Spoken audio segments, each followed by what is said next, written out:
Hello fellow sapiens, and welcome to Sleepless Homo.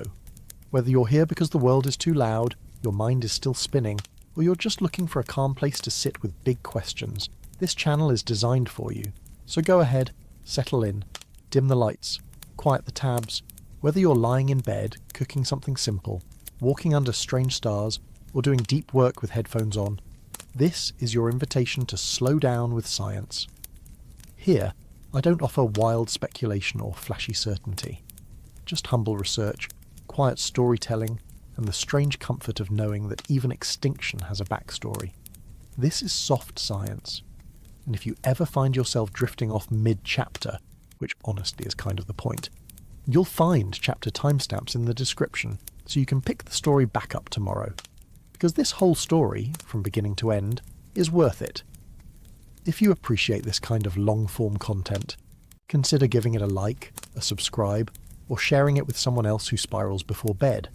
It helps the algorithm learn that smart, slow stories still matter. And I'd love to hear from you in the comments. How do you use this kind of content to sleep, to survive another commute, or to simply learn something while brushing your teeth at 2 a.m. And as always, stay curious, stay calm. Now, let's talk about the greatest ape that ever lived, and why he didn't make it. The forest was different then. Not quieter, just older. It breathed in great gulps, damp and heavy, exhaling heat and moisture across a tangled world where vines strangled trees and trees sheltered beasts that looked like experiments in progress. Somewhere in what is now Southeast Asia, nearly 9 million years ago, evolution was busy. Not fast, not directed, just busy. It was the late Miocene, a period of time that spanned from about 11 million to 5 million years ago, and in this particular chapter of Earth's memory, primates were multiplying in possibility. Not yet human, not yet extinct, simply adapting. To ask how a giant ape could evolve without standing upright first is to pose a strange kind of puzzle. In our own lineage, size and posture often go together. A tall hominin is also an upright one, skeletal changes stacking vertebrae to support long strides and tool-wielding hands. But the story of the largest ape to ever live does not begin with a bipedal blueprint. It begins instead in the trees. During the Miocene, the planet's climate was shifting toward greater seasonality. Tropical forests, once blanketing much of Africa and Eurasia, began to retract. But in the subtropical regions of southern China, northern India, and mainland Southeast Asia, thick forest remained. It was here, in the canopies and understories of these forests, that a group of apes called the Pongines began to specialize. Unlike the African great apes, gorillas, chimpanzees, and eventually humans, the Pongines were an Asian branch of the family tree, and they were not on their way to becoming people. They were on their way to becoming orangutans, or, in one particularly strange direction, something even bigger. We know about these ancient Pongines primarily through fossilized teeth and jaws. The Miocene is not generous with full skeletons, especially in humid regions where bone decays quickly and acidic soils devour calcium. But teeth are resilient. They hold on. From the dentition of these early Asian apes, we can see patterns emerging. Large molars with thick enamel, powerful jaws adapted for crushing and grinding, and signs of bodies built not for running, but for hanging, climbing, and chewing. One of the most well-known of these Miocene Pongines is Gigantopithecus, a genus that lived in what is now Pakistan and India around 12 to 8 million years ago. Gigantopithecus shares striking facial similarities with modern orangutans, including a concave face and close-set eyes, suggesting a common ancestry. But it was smaller, more lightly built, and still fully arboreal. As we move closer to 7 million years ago, a new trend begins to show up in the fossil record: size. Some Pongines were getting larger, much larger, and this raises a question that science is still carefully unwrapping. What evolutionary pressures would favour gigantism in an arboreal or semi-arboreal ape? The answer, like many in paleontology, is not fully settled, but one possibility is diet.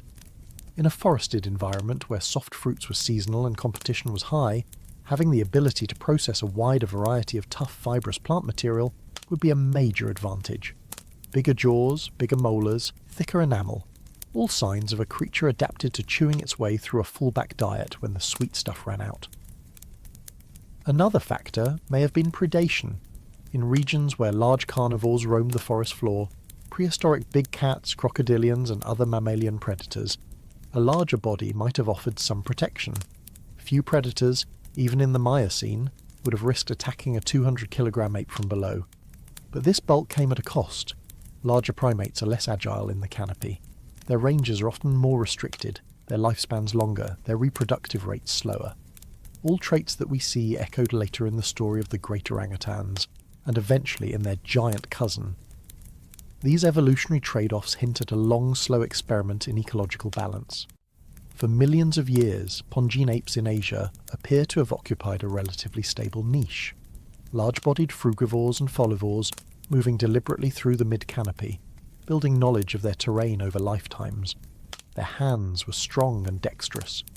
Their social lives, while poorly preserved in the fossil record, may have been complex. And through it all, something was brewing at the edge of possibility. A branch of this lineage was inching toward gigantism. But gigantism doesn't arrive like a lightning bolt. It creeps. Over generations, it accumulates small advantages in bone mass, dental robustness, and muscular capacity. These changes are shaped by genes, but also by forests, by climate, by the unpredictable rhythms of fruiting seasons and droughts. The forests of southern Asia during the late Miocene were mosaics. Patchy, layered, sometimes flooded, sometimes dry. To thrive here, an ape had to be flexible, strong, and perhaps increasingly large. It is likely that the ancestors of what would eventually become Gigantopithecus were already diverging from their smaller pongene cousins by 7 million years ago. The fossil record at this stage is tantalizing but incomplete. We do not have the bones we need to name them with confidence. What we do have are hints. Isolated molars, massive and flat, found in regions where no known orangutan relative should have been that size, where patterns that suggest tough diets, enamel microstructure that implies slow growth and long maturation, traits often linked with larger body size and slower life histories, and then silence. A few million years of mystery. No skulls, no footprints, no clever tools or cave art, just the jungle continuing its slow song, while one lineage of great apes grew larger and more peculiar. There is something humbling about tracing this path. We, as humans, often look for direct ancestors in the fossil record, figures we can point to and say there that one was on the way to us. But the story of Gigantopithecus begins as a reminder that not all evolutionary roads lead to Homo. Some lead to the margins, to experiments in size and shape that defy our expectations. These apes were not becoming us. They were becoming themselves. Today, orangutans remain the last living representatives of the Asian great apes. They are endangered, solitary, and deeply intelligent. Their past, however, was once more varied, more ambitious, and in some cases, more massive. The early chapters of their story are written in teeth and sediments, in the twisted strata of long-collapsed caves, and in the chemical ghosts of ancient soils. From these fragments, we glimpse a Miocene world, where the seeds of gigantism were planted, not with a sudden leap, but with slow, forested intent. So the next time someone asks how you grow a giant, remember this. You do it carefully, patiently, and without ever leaving the trees. At least, not yet.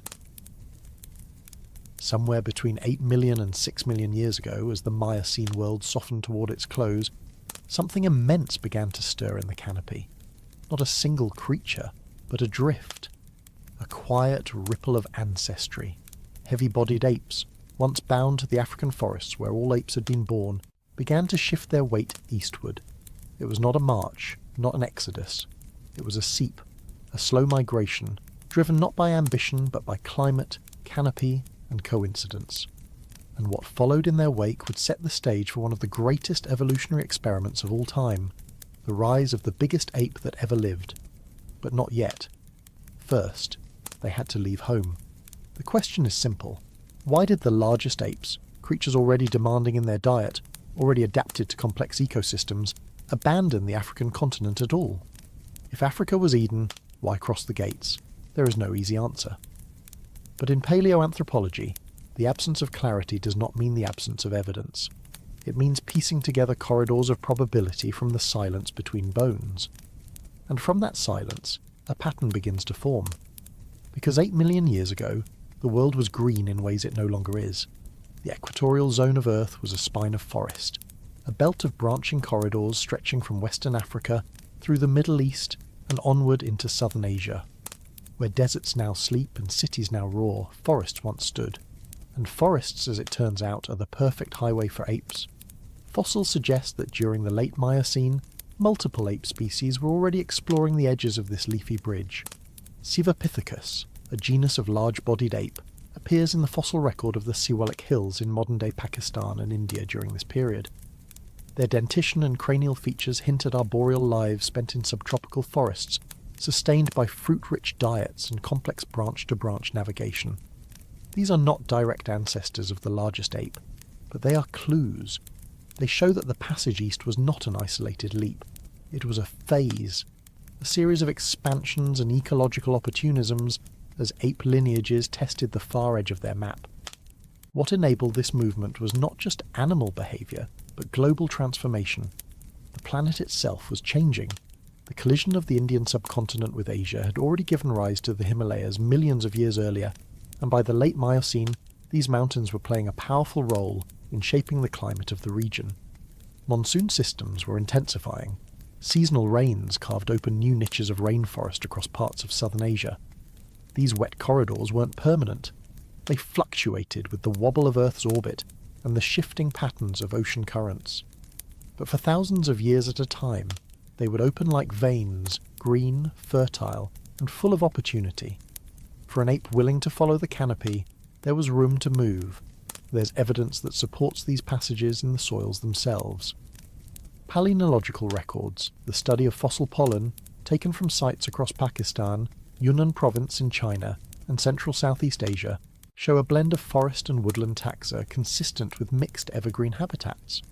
In regions now arid or mountainous, pollen once fell from trees adapted to moist subtropical conditions. This suggests that during those crucial windows of 8 to 6 million years ago, there were genuine belts of forest stretching across regions now broken by desert and stone. These belts were not just theoretical, they were lived in, navigated, perhaps even socially remembered by generations of primates. At the same time, tectonic shifts continued to raise the Himalayan barrier. This wasn't just a geological event, it was an atmospheric one. The uplift of the Tibetan plateau altered the jet stream and reshaped precipitation patterns across Eurasia. Some areas grew wetter, others drier. Forests responded with patchwork dynamics. In some places they withdrew, in others they surged, and it was within this unstable edge zone, where forests blinked in and out of existence, that apes began experimenting with movement. One especially important clue to this process comes not from fossils, but from comparative biogeography. The presence of shared lineages across wide regions of Asia, among primates, but also among carnivores, rodents and ungulates, implies that dispersal routes were real and usable. Faunal similarities between South Asia and Southeast Asia during the late Miocene suggest that multiple species moved in tandem, taking advantage of the same transient corridors. Apes were not marching alone, they were part of a broader ecological reshuffling, a rolling exchange between west and east. It's easy to picture this through a human lens, imagining lone pioneers charting unknown terrain. But evolution doesn't work in narrative. It works in frequency. A few individuals shift slightly east, find suitable habitat, reproduce. Their offspring push a bit further. Eventually, after enough generations, a population is established far from where it began. No ape set out to colonize Asia, but enough apes followed the fruit, followed the forest, followed each other, and ended up there anyway. We know from isotope studies in fossilized enamel that these early apes were likely reliant on C3 plants, a photosynthetic pathway common in dense forests. This dietary signature supports the idea that their movement was closely tied to humid woodland environments rather than open grassland, so wherever they went they brought the forest with them. Or rather, they followed it. When the forest expanded, they moved. When it retracted, they vanished from the record. This dynamic would continue for millions of years, shaping the limits of their survival. And eventually, though not yet, one lineage would get very large. But gigantism does not evolve overnight. It requires ecological security, ample caloric intake, and often the absence of predators or the ability to outgrow them. The Miocene was a time of primate abundance, but also of experimentation. Body plans were tested. Diets expanded, locomotion styles diversified. Among these, one branch began the slow march toward mass. It's important to note that these large-bodied migrants were not heading into an uninhabited continent. Asia already hosted a variety of primate species, from small-bodied gibbons to ground-dwelling monkeys. The incoming apes from Africa were joining an existing ecological web, not replacing it. Their success would depend on their ability to carve out new niches, not conquer old ones. And in a forest that fluctuated with climate pulses, that niche had to be flexible. One persistent idea in paleoecology is that the edges of ecosystems are the most creative. In the unstable zones, where forest meets grassland, where dry meets wet, selection pressures intensify. New behaviours emerge, new body shapes evolve. For the early migrants into Asia, these edges were everywhere. The forest corridors that allowed them to leave Africa also fragmented into ecological mosaics, challenging them to adapt at every step. Some species didn't make it. Others became regional specialists, and one of them, though we have yet to name it, laid the foundation for the largest ape the world would ever see. There's a humility in all of this. Most of these lineages left no complete skeletons. We know them from jaws, from teeth, from a few scattered postcranial fragments. Their story is inferred from enamel isotopes and pollen grains, from the depth of sediment layers and the angle of mandibles. It is not a story told in full sentences. It is a reconstruction of grunts, whispers, and half-erased footprints. But it's enough to say something important, that the migration of great apes into Asia was not a random drift. It was a response to Earth's own restlessness, to the rise of mountains, the turning of monsoons, the blooming and collapse of forest highways, and so they moved, from west to east, from the cradle of Africa to the tangled slopes of what is now China, Vietnam, Laos. What followed would be millions of years of diversification, of disappearance, and in one case, of extraordinary growth. But we are not there yet. For now, the question remains hanging in the branches. If you are a primate who never left the trees, what does it take to follow the forest across a continent? And how do you know when you've gone too far to return? There is something almost unfair about evolutionary fame. Some species become iconic before they are even fully understood, while others vanish into the sediment of memory, half forgotten even by the scientists who once named them. When it comes to the story of the great apes that once ruled the forests of Asia, this imbalance is particularly stark. Everyone has heard of the biggest one, but few know that there was another, a quiet precursor, a forgotten sibling, a possible prototype for gigantism itself. And if the fossil record has any say in the matter, the first known giant ape may not have been the towering behemoth of southern China at all. It may have been something older, something Indian, something called Gigantopithecus giganteus. The name itself feels like a strange redundancy, as if someone were trying to say giant ape. But in reality it reflects a moment of taxonomic humility. When the remains of this earlier species were discovered in the Indian subcontinent, they appeared to share many features with their more famous relative: large teeth, thick enamel, and massive jaws, yet also differed just enough to suggest a separate evolutionary experiment, and perhaps a failed one. The fossils that led to its classification emerge from the Siwalik hills of northern India and Pakistan, a region that has yielded a surprising number of Miocene and Pliocene primate remains, while the rock layers in question date roughly between 7 million and 5 million years ago. The identification of these fossils as belonging to a distinct species of Gigantopithecus only began to take shape in the latter half of the 20th century. It was a cautious classification, and one that has remained difficult to test, in part because the material is so fragmentary. So what do we actually have? A few lower jaws, isolated molars, remnants that can be measured, compared, and speculated upon, but not assembled into a full skeleton. The scale of these elements is indeed large, but notably smaller than those assigned to Gigantopithecus blacki. The teeth are robust, flat, and well adapted to crushing plant material. The enamel is thick, though not quite as exaggerated as in the later forms, and most intriguingly, the wear patterns and isotopic signatures suggest a diet that was somewhat different from the fruit-heavy, preferences suspected for its future relatives. Some studies, relying on stable carbon isotopes preserved in dental enamel, have hinted that Gigantopithecus giganteus may have occupied more open habitats than its successors. Instead of dense forest, perhaps this early species foraged in woodland mosaics, river valleys, or ecotonal zones that blended trees and grasses. Instead of sweet fruits, it may have subsisted more on fibrous vegetation, tough stems, or even underground storage organs. In other words, gigantism may have started not in the depths of tropical forests, but along their edges. This raises a curious ecological question. What exactly triggers gigantism in apes? In many mammalian lineages, larger body size correlates with colder climates, predator avoidance, or resource specialization. But in the case of Gigantopithecus, the logic may have been different. A larger body can support a longer gut, which in turn can extract more energy from hard-to-digest plant material. A taller creature can reach higher branches or range longer distances, and in ecosystems where climbing is no longer viable, due to mass, limb proportions, or simple biomechanical trade-offs, a terrestrial giant may outcompete smaller, more arboreal competitors by sheer efficiency. If these early Indian apes were already trending in that direction, then perhaps Gigantopithecus giganteus was less of a precursor and more of a prototype. A bold but temporary trial run. Of course, the scarcity of fossils makes this all speculative. We do not know the posture, the locomotion style, or even the full-size range of Gigantopithecus giganteus. Some estimates suggest individuals may have weighed between 180 and 220 kilograms, substantial, but not nearly on par with the 800-kilogram giants of later epochs.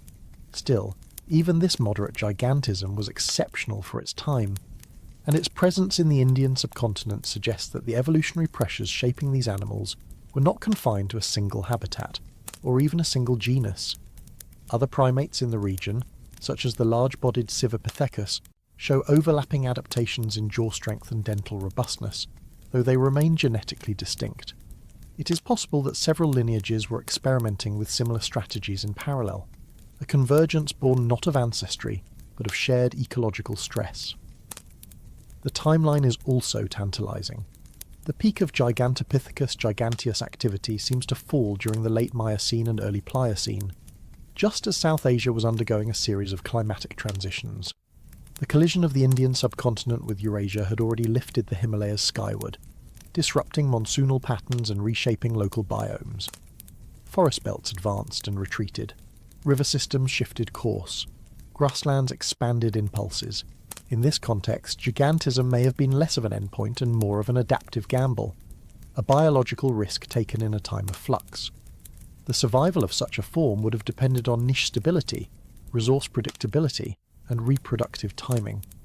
And if any one of those variables wobbled, if the fruiting season changed, or the vegetation thinned, or birth intervals lengthened, it could tip the balance toward extinction, or toward transformation. And yet, despite these clues, Gigantopithecus giganteus has never become a central character in paleoanthropology. Part of this is visibility. Its fossils are few, its range seems limited, and its role in the broader ape narrative is still being pieced together. But perhaps part of the neglect is also conceptual. It does not fit neatly into the story we want to tell. It is not a direct ancestor of any living species. It did not leave a trail of spectacular fossils across time, and it lacks the cinematic scale of the giants that followed. But it matters, because it shows us that gigantism was not a one-time event. It was a tendency, a recurring ecological strategy, and like most strategies in nature, it came with trade-offs. There is a humility in studying a species we barely know. We are forced to rely on fragments, to acknowledge gaps, to confess uncertainty.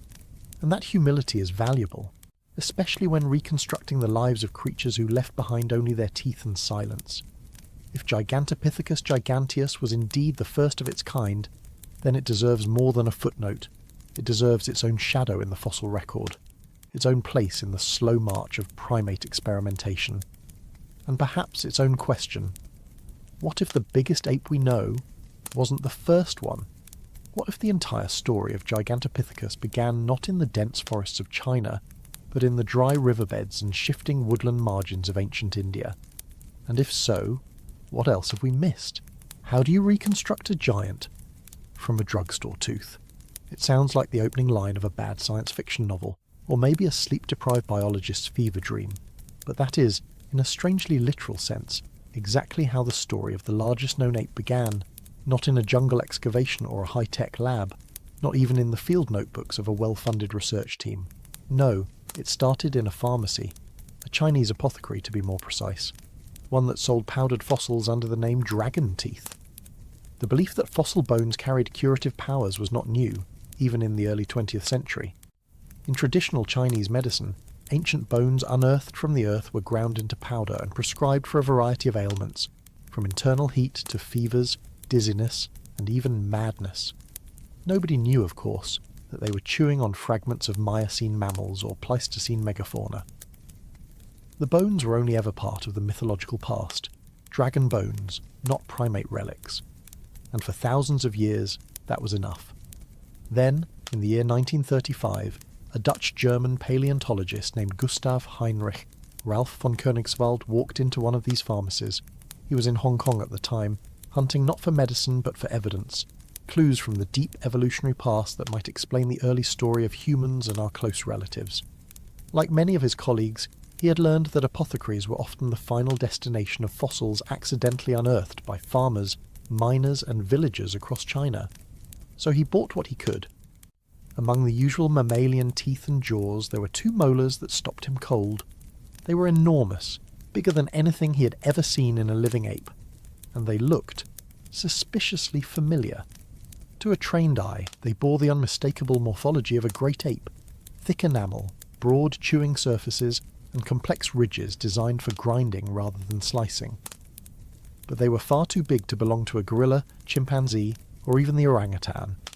They looked, in fact, like someone had taken a normal ape molar and inflated it to twice its usual size. Von Koenigswald did not leap to conclusions. He knew enough to avoid overstatement, but the implications were impossible to ignore. Somewhere, in the humid shadows of ancient Asia, there had lived an ape of unthinkable proportions. He named it Gigantopithecus blacki. The genus name was almost inevitable, Gigantopithecus, meaning quite literally giant ape. The species name, blacki, was given in honour of Davidson Black, a Canadian-born anatomist whose work in China had helped define the field of paleoanthropology in East Asia before his early death. Naming it was the easy part. Proving it existed would be much harder. The problem, of course, was provenance. Fossils sold in pharmacies rarely came with coordinates. There were no excavation records, no layers of soil to study, no clues about context. Just isolated teeth, separated from space and time, their original cave homes lost to history and commerce, and yet those teeth kept showing up. Throughout the late 1930s and into the 1940s, more were recovered, some still in circulation in medicinal markets, others reportedly smuggled out of caves by locals and collectors.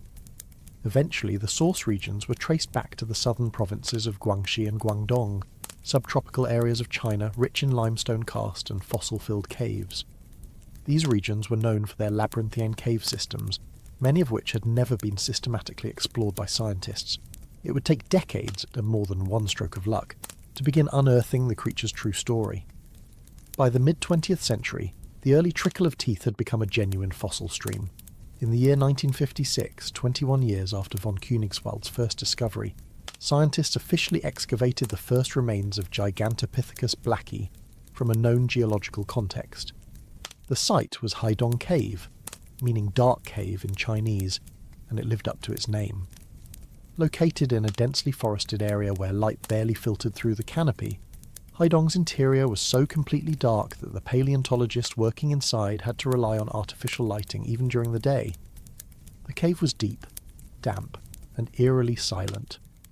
But within it, researchers uncovered more of the telltale giant molars, now embedded in the sediment layers of known age and origin. It was a small step, just a few more teeth, but it cracked open the door to a much bigger investigation. The following year, in 1957, a completely different discovery accelerated the search. A local man digging for fertilizer in another cave stumbled across a large fossil jaw. When attempts to sell it as a dragon bone failed, the specimen eventually reached paleontologists, who quickly recognized it as a mandible of the same mysterious ape. They were able to trace the cave and excavated more than 1,000 additional teeth, along with 2 more lower jaws. The cave was renamed Gigantopithecus Cave, and the legend of the giant ape began to solidify, not as myth, but as fact. What made these mandibles so important was not just their size, but their anatomical clarity. Unlike isolated teeth, the jaws gave researchers precise information about the structure of the lower face, the layout of molars and premolars, and the muscular architecture needed to support such massive chewing power. The mandibles were thick, robust, and curved, suggesting a jaw built not just for size, but for extreme force. These apes weren't slicing meat or catching prey. They were grinding something dense and fibrous, plants perhaps, or the tough outer rinds of fruits. Their lives, it seemed, were spent foraging and chewing, hour after hour, day after day, in the deep forested valleys of ancient China. By the 1960s and 1970s, excavations were being carried out across southern China in earnest. Caves were mapped. Sediment layers were sampled. Thousands of additional teeth were added to the fossil record. But there was a catch, a frustrating and, in some ways, embarrassing one. Despite the enormous number of molars and the presence of mandibles, no other skeletal elements were found. Not a single arm bone, not a rib, not a vertebra, nothing above or below the neck. It was as if the entire species had been swallowed by the forest floor, leaving behind only the parts most useful for chewing. There was eventually an explanation, or at least a suspect. Researchers noticed that many of the teeth had distinctive gnaw marks, small grooves and scratches consistent with rodent activity. One animal, in particular, became the prime suspect, the Malayan porcupine. These rodents are infamous bone scavengers. They chew on bones to obtain minerals, particularly calcium and phosphorus, and are known to drag even large skeletal fragments back to their burrows. Fossil porcupine dens from the region are littered with half-gnawed remains of other species, and since they avoid tooth enamel, it makes sense that Gigantopithecus molars, the hardest, most enamel-rich parts of the skeleton, were all that survived. This doesn't mean porcupines ate every bone the giant ape ever dropped, but it adds another layer of difficulty to reconstructing the full body of Gigantopithecus blacki. In a region where thick vegetation, acidic soils, and bone-eating rodents all work against fossil preservation, finding a complete skeleton becomes a race against time and biology. The dense caves of southern China preserve well only what was buried quickly and protected fiercely, and for now, those buried secrets remain largely tooth-shaped. Still, from the growing sample of molars and jaws, researchers have been able to establish that Gigantopithecus blacki was present in southern China as early as 2 million years ago, with some fossil layers extending through the 1.5 million year mark. This means the species survived for an extended window, across multiple climate cycles and ecological transitions. It was not a fleeting experiment, it was a sustained lineage, embedded in the forested ecosystems of East Asia for hundreds of thousands of years. In the early phases of its appearance, Gigantopithecus blacki seemed to favour subtropical lowland forests, areas with high rainfall, dense vegetation, and a year-round supply of fruits and fibrous plant matter. Caves like Liucheng and Juyuan yielded additional fossil sites, reinforcing the idea that this ape was once widespread across the karst regions of southern China. The exact range is still debated, as fossils found farther south in Thailand and Vietnam have not been definitively attributed to the same species. But within China, its footprint, or perhaps more accurately its dental imprint, is unmistakable. The question, of course, remains, why teeth? Why so many, and why nothing else? And how much can you truly infer from a few scattered jaws? The truth is, more than you might expect, but never enough. Teeth are durable, informative, and distinct. They preserve isotopic signatures of diet. They show wear patterns that hint at behaviour. They differ subtly between sexes, suggesting levels of sexual dimorphism. But they do not walk. They do not climb. They do not nest or forage or rear offspring. For that, we still rely on inference, caution, and a growing web of comparative data from other great apes.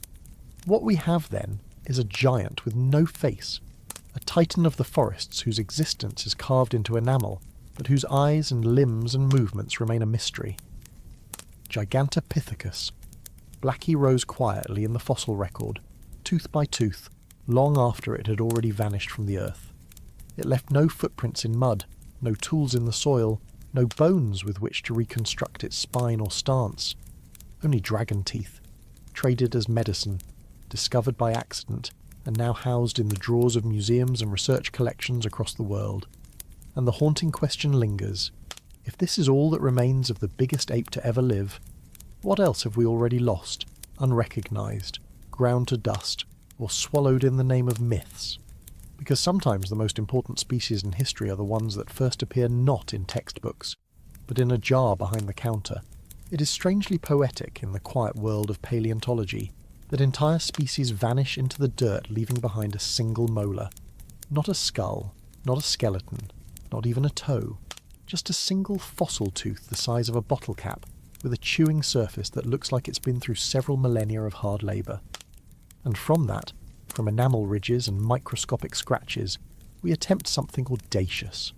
We try to reconstruct behaviour, diet, movement, environment, evolution, sometimes even extinction, from the fossil equivalent of a leftover lunch plate. Welcome to the most humbling part of the job. The fossil record of Gigantopithecus blacki is overwhelmingly dental. As of now, there are more than 2,000 known teeth attributed to this mysterious ape, along with only 4 mandibles. That's it. No skull, no postcranial bones, nothing with knees, hips, or elbows, no eye sockets to hint at expression, no ribs to suggest lung size or breath control, no fingers, no toes, no spine, just the bite. And yet those teeth, impossibly large, thickly enamelled, deeply worn, are the reason we know anything at all. Most of these teeth were unearthed across southern China in caves that date to the early and middle Pleistocene, particularly between 1.9 and 1 million years ago. They are huge by any standard, roughly double the size of a modern human molar, and noticeably larger even than the most robust gorilla molars. The chewing surfaces are broad and low-crowned, suggesting adaptation to heavy grinding rather than slicing. These are not the teeth of a predator, they are the teeth of a committed herbivore, or more accurately, a very large ape with a very stubborn stomach. Let's start with shape. The molars of Gigantopithecus blacki exhibit what's called bunodont morphology, rounded cusps and thick enamel, a classic setup for processing soft to fibrous plant matter. But it's not just the visible shape that tells us something. Beneath the surface, CT scans reveal incredibly thick layers of enamel over dentin, some of the thickest ever recorded in any primate. Why does that matter? Because thick enamel resists wear. It's an evolutionary investment in longevity, in keeping your teeth functional, as long as your body needs them. In creatures with long lifespans and hard diets, thick enamel is survival tech. But survival also leaves scars, and that's where things get interesting. Microwear analysis is the dental equivalent of forensic fingerprinting.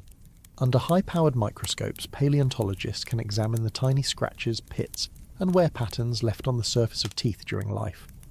Fine scratches usually indicate the shearing of leaves or soft plants. Larger pits point to the crushing of harder objects, seeds, nuts, and perhaps bone in some species. The molars of Gigantopithecus blacki, however, tend to show complex microwear signatures, both large pits and heavily abraded surfaces. That suggests a varied and abrasive diet, with components that were not only tough but perhaps covered in grit. Think roots dug from the forest floor, stems stripped of bark, or even fruits with coarse skins. But before we picture this animal gnawing on anything it could find, there's more to the story. Isotopic analysis, another tool in the dental detective kit, adds a layer of precision. Specifically, researchers use stable carbon isotope ratios preserved in tooth enamel to determine whether an animal ate mostly C3 plants, trees, fruits, leaves, or C4 plants, grasses, sedges. The teeth of Gigantopithecus blacki consistently show a strong C3 signal, pointing to a forest-based diet dominated by fruits and leaves, not open grass grazing. This places it ecologically in closed canopy subtropical forests, not savannas or mixed environments. And while that may sound comfortable, it actually sets up a biological trap. More on that later. More. Let's dig even deeper, literally. Some researchers have recovered phytoliths from Gigantopithecus tooth calculus. Phytoliths are tiny silica structures formed inside plants, especially grasses and bamboos. They embed themselves in tartar and can survive for millions of years. In several specimens, phytolith analysis has revealed high concentrations of woody plant microfossils, including those associated with fig species and possibly bamboo. This has led to recurring speculation that Gigantopithecus blacki might have been a bamboo specialist, in the same way that giant pandas are today. That's a tempting narrative. Two oversized, regionally restricted mammals gnawing their way through Chinese forests. But the evidence doesn't quite seal the case. First, the micro-wear patterns of Gigantopithecus don't match those of known bamboo specialists. Animals that rely on tough fibrous monocots like bamboo tend to show specific wear marks, high rates of tooth chipping, pronounced edge blunting, which Gigantopithecus mostly lacks. Second, its teeth, while large and flat, are not well suited for slicing the outer rind of bamboo culms. Instead, they are optimized for slow crushing and grinding. A more plausible interpretation is that bamboo was a fallback food, eaten during seasonal shortages, not as a primary diet. The dominant food type, based on wear, isotopes and plant residue, seems to have been fruit, lots of fruit, possibly large, soft-fleshed seasonal fruits supplemented with leaves and tubers when necessary. This places Gigantopithecus closer in foraging strategy to chimpanzees or gibbons than pandas or gorillas. What about variation over time? Interestingly, there is some. Fossils from older strata, closer to 1.9 million years ago, tend to show simpler enamel surface patterns and fewer stress-related pits. By contrast, molars from more recent deposits, nearer to 1 million years ago, show increased complexity, greater enamel thickness, and more abrasion damage. This could reflect a dietary shift in response to climate-driven habitat changes, with Gigantopithecus adapting its foraging strategy to cope with reduced fruit availability and harder fallback foods. In other words, its teeth got tougher because its environment got tougher. Whether that trajectory continued or ultimately failed is something best saved for later. One final mystery. The molars show significant size variation between individuals, suggesting pronounced sexual dimorphism. Some teeth are truly enormous, while others, though still large, are noticeably smaller. This pattern, larger males, smaller females, is common in great apes and often implies a social structure with male-male competition. Large males may have competed for access to fruit-rich territories or mating partners. If true, this means Gigantopithecus blacki was not only a megaherbivore, but a socially complex one, with behaviour patterns that shaped its dental evolution just as much as the forest did. So where does all this leave us? With a set of tools, enamel maps, isotopes, plant fossils, wear patterns, even tartar. Each tells a slightly different part of the story, and yet we're still essentially studying a ghost through its bite marks. The data we have point to a highly specialised frugivore, a massive ape navigating a forest world rich in soft plant matter but limited in calories per kilogram. Its survival strategy depended on access to huge volumes of ripe fruit, along with fallback foods like leaves, bark, and maybe bamboo. This is a narrow ecological niche, and like all narrow niches, it is vulnerable. The haunting question is not whether Gigantopithecus had good teeth. It did, some of the best in primate history. The question is whether good teeth were enough. Can a well-adapted molar outlast a shifting climate? Can an animal whose entire body was built around grinding fruit adapt fast enough when the fruit disappears? At what point does specialization become a trap? For now, the teeth remain, but the ape is gone. And the jungle, as always, keeps its secrets.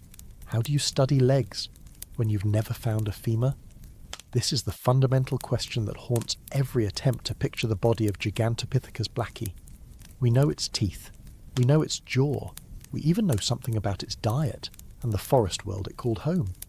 But when it comes to its limbs, its stance, its movement, its presence on the landscape, we are working in near darkness.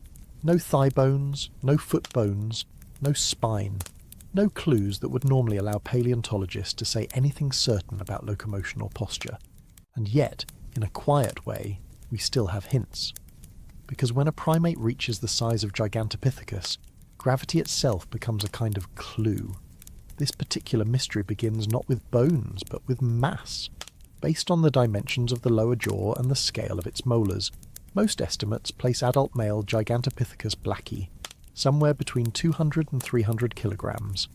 Some reconstructions push higher, up to 500 kilograms at the extreme, but even the conservative estimates make it one of the heaviest primates to ever live, well over twice the average weight of a modern gorilla. And while the teeth and mandibles don't give us the full body plan, they do lock in a few constraints. Gigantopithecus was not a light, agile climber. It was too large, too heavy, and too dependent on the forest floor to be anything but terrestrial. To understand why, we have to look at how mass scales in animals. In biology, this is sometimes called allometric scaling, and it refers to the way body parts change in proportion to each other as size increases.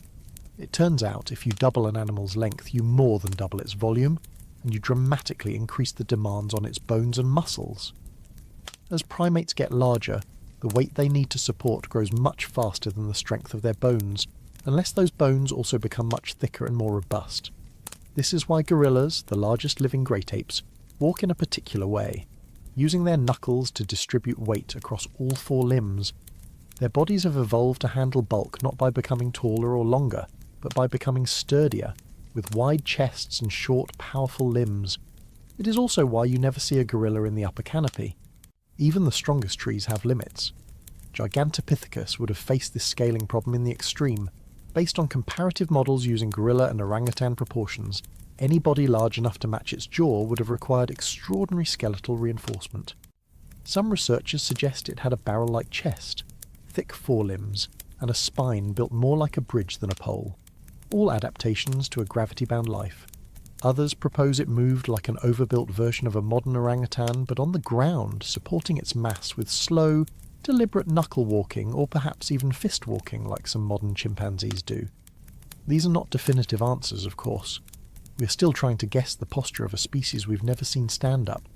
But the physics of mass tell us that climbing, leaping and swinging were likely out of reach. The jungle it lived in confirms this. From approximately 2 million to 800,000 years ago, southern China was home to subtropical forests with thick undergrowth, seasonal rainfall and towering bamboo stands. Within this environment, food may have been abundant, but it was patchy. The densest sources of vegetation and fruit were often located low to the ground, in shrub layers and young bamboo shoots. For a heavy-bodied herbivore, this meant that survival didn't require climbing, it required staying close to the roots. The most efficient foraging strategy was not vertical exploration, but lateral movement across the forest floor. And yet, this leads to another problem. Gigantopithecus was huge, but it was also vulnerable to overheating. Large bodies generate and retain more heat, especially in humid environments. One of the challenges in reconstructing the life of a forest floor primate this massive is accounting for thermoregulation. Gorillas solve this, in part by living in high-altitude forests where temperatures are cooler, and by limiting activity during the hottest hours of the day. Gigantopithecus may have followed similar rhythms, resting during peak heat, moving slowly in the morning and evening, and using shaded forest interiors as natural shelters. Its very bulk required careful pacing. Some of these behaviours can be inferred from comparative anatomy. In 2017, a study on locomotor evolution in large-bodied apes noted that body size correlates strongly with terrestriality in modern primates. The larger the ape, the more time it spends on the ground. Even orangutans, which are predominantly arboreal, descend more often as they get older and heavier. Males in particular tend to become semi-terrestrial, relying on large branches and forest clearings rather than swinging from tree to tree. This shift from arboreal to terrestrial locomotion appears to be an inevitable outcome of reaching a certain mass threshold, and once that threshold is passed, evolution is constrained. You're now a creature of the ground. In Gigantopithecus, this shift seems to have occurred early and thoroughly. Unlike many apes, it does not appear to have maintained a mixed locomotor strategy. The absence of postcranial fossils makes this an assumption, but a necessary one. All evidence points to a life lived on solid earth. There are no wear patterns on the teeth that suggest constant high-fruit foraging from the canopy. There are no signs of the muscle attachments that would be required for climbing or brachiation. And the distribution of fossil finds, limited almost entirely to cave-associated sediments, suggests that this was an animal that navigated its world not from above but from within it. The lack of limb fossils, frustrating as it is, may even reinforce this point. Forest floor dwellers are more likely to die and decompose in open terrain, where scavengers and erosion quickly scatter remains. Without the protection of caves or overhangs, bones break down faster, and large animals are often dismantled by taphonomic processes before fossilization can occur. This could help explain why we have so many teeth and jaws, the hardest, most durable parts, but no arms or legs. The skeletons were simply never given the chance to fossilize. There's also a behavioral element. Gigantopithecus may have avoided caves altogether. It had no need for shelter from aerial predators, no reason to seek elevation, no climbing anatomy to help it reach dry spaces during monsoon seasons. It probably bedded down in thickets or lowland clearings, using its size as its defence and its diet as its compass.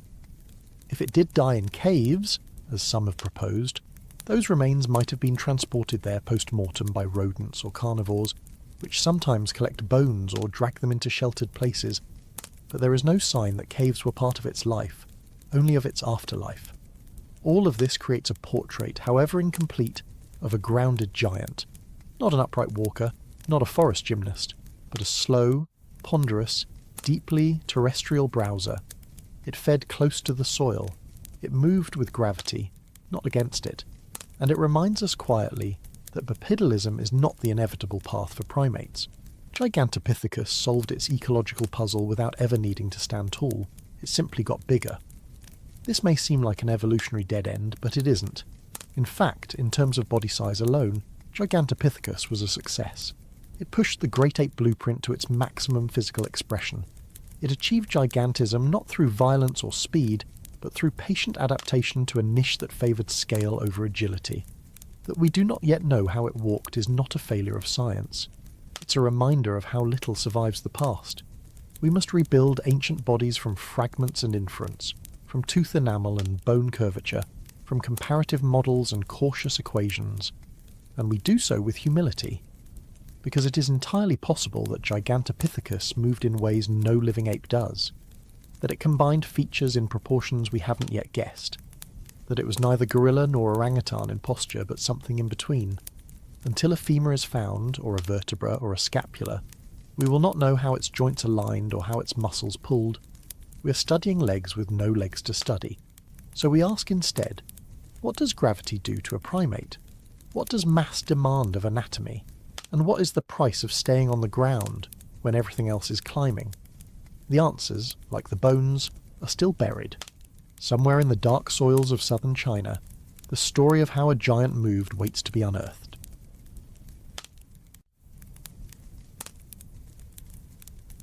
There are many ways to be alone. Some are loud, like the howl of a territorial gibbon echoing through the treetops. Some are slow, like the steady plod of a tapir moving through underbrush too thick for predators. And some are enormous, quiet, lumbering and towering above the rest, like a certain great ape who may never have known whether he was the ruler of his forest, or simply its largest secret. Between 1.8 million and 600,000 years ago, the lowland forests of southern China were not empty. They were noisy, shifting, tangled mosaics, alive with mammals, birds and reptiles all making their slow adaptations to the climate swings of the mid-Pleistocene. These forests were not static jungles. They were patchworks. Dense canopies shaded pockets of wetland and bamboo thicket, which in turn gave way to open glades, dry ridges, and seasonally shifting food corridors. Within this patchwork, Gigantopithecus blacki thrived. But he was not alone.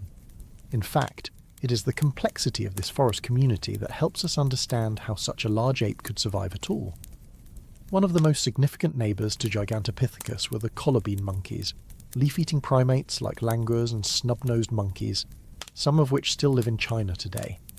Their teeth, specialised for fermenting fibrous plant matter, are found throughout fossil-bearing cave layers from Guangxi and Yunnan provinces. These primates were not competitors to the giant ape. They lived higher in the canopy and fed on different food resources. But they are important for what they reveal: a forest layered in vertical diversity. That is, a habitat where food and species were stratified by height, weight, and motion. Langurs darted between high branches. Gibbons, if present in the region during this window, would have swung between trunks with brachiating grace. Meanwhile, Gigantopithecus, with his hundreds of kilograms of muscle and bone, stayed below. That vertical partitioning may have reduced direct competition and allowed multiple primate species to coexist. Below the primates, the forest floor belonged to creatures like wild boars, pangolins, porcupines, and even smaller deer-like ungulates. Fossil evidence from nearby layers often includes these animals, whose bones, like those of Gigantopithecus, are preserved mostly in cave sediments.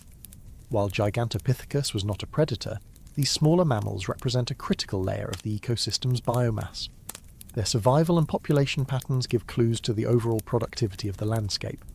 If there was enough food to support herbivores of all sizes, from 30-kilogram piglets to half-ton apes, then the system was working. But the food chain didn't stop there. Carnivores were present too. Fossils of early hyenas, most likely belonging to genera such as Pachyrhinocuta, had been recovered from the same regions and time periods as Gigantopithecus. These hyenas were powerful bone crackers, scavengers who thrived in both forested and more open-edge environments. Their role in the ecosystem may have been similar to that of modern spotted hyenas, opportunistic feeders capable of cleaning up carcasses left behind by natural deaths or other predators. For Gigantopithecus, these hyenas were probably not an active threat. His size alone likely provided immunity from most attacks.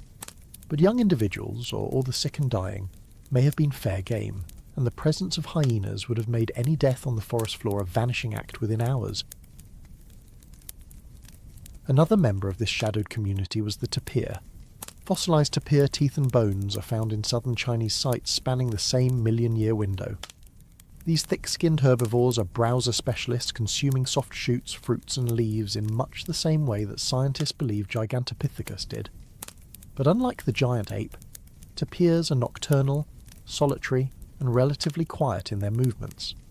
Their presence in these forests indicates a shared dependence on evergreen understory vegetation and a climate that could support high-moisture food year-round. Tapirs and Gigantopithecus may have walked the same trails, browsed the same fruiting shrubs, and quietly passed each other in the humid dusk without recognition or rivalry. Rhinos, too, were part of the biome. The presence of Rhinoceros sinensis and other mid-Pleistocene rhinocerotids in the fossil record of Guangxi province tells us that some areas were more open than we might expect. Rhinos prefer edge habitats, places where forest meets grassland, or where seasonal variation creates temporary open glades. These openings may have been crucial for the seasonal movement of larger mammals, including Gigantopithecus, who may have followed fruiting cycles from patch to patch. While direct fossil association is rare, the overlap in dating and location suggests at least partial ecological coexistence. Birds, rodents, snakes, and other less glamorous inhabitants also filled the forest. From owls to monitor lizards, the hidden layers of this ecosystem are mostly reconstructed through indirect evidence. Sediment analysis, pollen traces, and the bones found in hyena scat. All of it contributes to the picture of a rich, multi-threaded world where even the largest animals were only one node in a larger network of seasonal, vertical, and behavioural interactions. And in this tangled mesh, Gigantopithecus did not rule. He simply persisted. There is a tendency in paleo-narratives to crown the largest animal as king, the apex the pinnacle, the centrepiece of its world. But ecological evidence suggests something more nuanced. Gigantopithecus may have been physically dominant, but he was also heavily constrained. His sheer bulk restricted his movement, his diet, and possibly even his social interactions. He may have been solitary or loosely gregarious, moving slowly between fruiting trees while other species darted, sang, fought, and mated around him. His size insulated him from predation, but also isolated him from agility. In an ecosystem of relationships, he was the heavy sleeper, always there, always hungry, but never quite in the middle of the action. The fossil record, as usual, offers more absence than clarity. Very few of these species have been found in direct association with Gigantopithecus bones. Most of the comparisons come from site-level stratigraphy, shared cave layers, overlapping dates, compatible microhabitats. But from these clues, scientists reconstruct not a singular ruler of the forest, but a layered society of specialists, each filling a narrow role in a changing world. Langurs in the canopy, tapirs in the gullies, rhinos at the edge, hyenas at the margins, and one enormous ape somewhere in the shadows between. Was Gigantopithecus the king of this mosaic? Or was he simply its loneliest resident? The forest offers no hierarchy, only hunger, shelter, mating, and death. In that sense, the largest ape may have been neither monarch nor myth, just a specialist too big to vanish quickly and too big to easily remember. And that leads us to the next question. When the forest began to shift and the canopy cracked open to sky, who moved first and who stayed behind?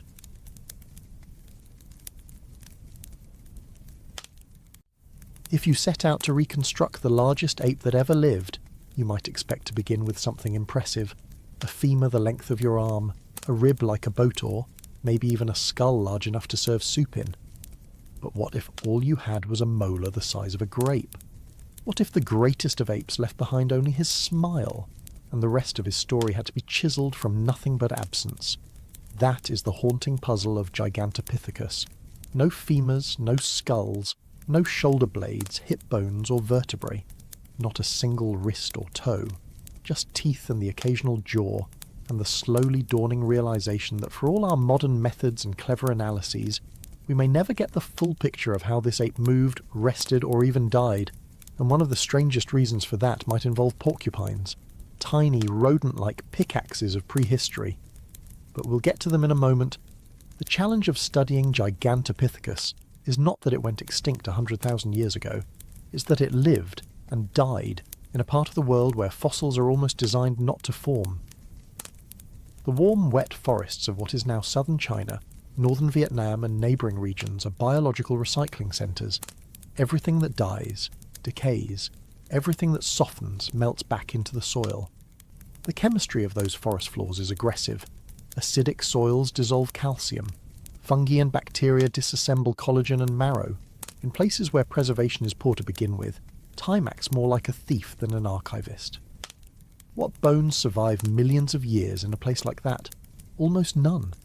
This is why the fossil record of Southeast Asia in general, and tropical Asia in particular, is patchy, biased, and full of ghosts. It doesn't mean ancient life wasn't there, it just means it didn't get lucky. When we think about fossils, we often imagine a slow and steady process. An animal dies, its body sinks into mud or sediment, and over thousands or millions of years the bones are mineralized and preserved. But that neat scenario is rare. In reality, most corpses are dismantled within hours. Scavengers take what they can carry. Microbes and insects reduce what's left. In forests, this process is even faster. Bones are chewed by rodents for calcium, trampled by other animals, overgrown by plants. Only under very specific conditions, rapid burial, low oxygen, neutral pH, does fossilization have a chance. And Southeast Asian caves, where the teeth of Gigantopithecus have been found, may represent some of the only geological niches where this accidental preservation occurred. But even caves are not simple time capsules. They are dynamic environments. Water flows through them, sediment shifts, roots invade, and many of the teeth we have from Gigantopithecus are thought to have arrived in caves not with the animal, but after it, carried in, dragged in, chewed in, enter the porcupine. In Southeast Asia, modern porcupines are well known for their bone-hoarding behaviours. They gnaw on skeletal remains to sharpen their ever-growing incisors and to extract calcium and other minerals. In fact, some caves in the region today are littered with bone fragments thanks to porcupine middens, little garbage piles of chewed relics. Fossil teeth, being incredibly hard and dense, are among the only parts of a skeleton likely to survive such treatment. Which raises a sobering thought. If Gigantopithecus bones ever existed in the open, they may have been systematically shredded into oblivion by the local cleanup crew. Paleontology's most underappreciated villain may be the humble porcupine. Not malicious, just efficient. But porcupines aren't the only factor here. Taphonomy, the study of what happens to organisms after death, is a brutal science. It teaches us that fossilization is the exception, not the rule. And this exception often favours small, dense, mineral-rich parts of the skeleton. Teeth, for example, have the highest preservation potential of any body part. They are already partially mineralized, they resist decay, and they are small enough to be carried and buried in protected environments like sediment-filled caves. This is why we have thousands of Gigantopithecus teeth, but not a single confirmed limb. It's not necessarily that the bones didn't exist, it's that they didn't stand a chance. We also have to remember the role of the animal's own behaviour. If Gigantopithecus preferred dense, humid forest habitats far from cave systems, then their corpses may have rarely ended up anywhere conducive to fossilization. Forest death does not lead to fossil life. Gigantopithecus likely lived and died in places where nothing stays still long enough to petrify. Even scavengers would have trouble reaching bodies buried under meters of biomass, vines, and eroding soils. And even if the bones were momentarily exposed, Southeast Asia's seasonal monsoons could scatter them long before sediment had a chance to entomb them. The few jaws we do have, solid, thick mandibles with enormous molar sockets, come to us with no context. We don't know how the individuals died. We don't know what parts of their skeletons were lost on the way to us. Many of the earliest finds were discovered in apothecary shops, sold as dragon teeth in traditional medicine markets. Even today, the most important specimens come from cave floors, with complicated stratigraphy and uncertain provenance. In science terms, it's a mess. A precious mess, but a mess nonetheless. Attempts have been made to use modern analogues to estimate what the rest of Gigantopithecus might have looked like. Researchers scale up from gorilla proportions or model body mass from jaw dimensions. But these are educated guesses, not confirmations. Until someone finds a limb, a vertebra or a pelvis, we are extrapolating from a bite radius. And even that may be misleading. Evolution doesn't scale bodies linearly. A giant molar doesn't guarantee a giant thigh bone in the same ratio, especially when the species in question may have been a dietary specialist or adapted to unique ecological niches. So here we are, in the 21st century, using micro-CT scanners, stable isotope analysis, and trace element chemistry to study a few dozen ancient molars and hope that somewhere, buried under the roots of a bamboo forest or tucked into a collapsed limestone chamber, the rest of the animal is waiting. But time is not on our side. The longer the forest erodes, the longer the monsoon flows, the more likely it is that any remaining bones are already gone. Not maliciously, just quietly. Forgotten by geology, and perhaps chewed to dust by rodents with a calcium deficiency. What does it mean when the greatest of apes left almost no trace of his frame behind? Does it make him less real? Or more hauntingly present, known only by what's missing, like a silhouette cut from the sediment of time? In paleontology, silence is sometimes louder than discovery. And absence, especially when total, speaks not to mystery, but to process. The process of rot, of scavenging, of time flowing over memory and turning giants into powder. If we ever find a Gigantopithecus femur, it will change everything. Locomotion, posture, mass, even the shape of the forest it once walked through, all would become clearer. But if we never find it, the silence is still data. A body that left only its mouth behind reminds us that Earth remembers selectively. Not kindly, not fully, just enough to make us ask better questions. And so we keep asking, where did the bones go? Why are the teeth still here? And what other creatures, spiny or otherwise, might be standing between us and the fossilized truth? Imagine trying to weigh a ghost, not a spooky sheet floating in the attic kind of ghost, but something far stranger. A creature that once shook the jungle floor with its footsteps, yet today leaves us only with its molars. Welcome to the quiet absurdity of reconstructing the largest ape in Earth's history using only what's left of its mouth. That's the humble position scientists find themselves in when dealing with Gigantopithecus blacki, a name that promises largeness, and a fossil record that frankly doesn't deliver much of it. Between roughly 1.5 million and 500,000 years ago, this animal thrived across what is now southern China. Its fossil signature, at least what we've found, is not scattered skeletons or ancient footprints, but instead thousands of molars and a few partial mandibles. Just the hard parts, just the leftovers of time that managed to resist tropical decay, scavenger digestion, and tectonic shuffling. Which means if you want to figure out how big Gigantopithecus really was, you better be good at math. And guessing. The entire project of estimating body size for extinct species is a combination of comparative anatomy, statistical modelling, and cautious optimism. For Gigantopithecus, researchers began by looking at molars. They're not just big, they're huge. Some molars are more than twice the width of modern human molars, with thick enamel and deep grooves suited for grinding tough vegetation. But what does that say about body mass? Well, in living primates, there's a reasonably predictable relationship between molar size and overall body weight. So scientists have taken that relationship, mostly based on orangutans and gorillas, and extended it into the shadow of this missing giant. Initial models in the 20th century were enthusiastic. Some early estimates suggested Gigantopithecus could have weighed up to 500 kilograms. That's more than double the size of the largest silverback gorillas today. But with time and better modelling techniques, those estimates have been trimmed down. More conservative reconstructions now place adult males closer to 200 to 300 kilograms, still gigantic but not quite kaiju-sized. Even so, the largest estimates haven't been entirely dismissed. They simply sit at the upper edge of what biomechanical plausibility allows. One clue comes from the depth and robustness of the mandibles.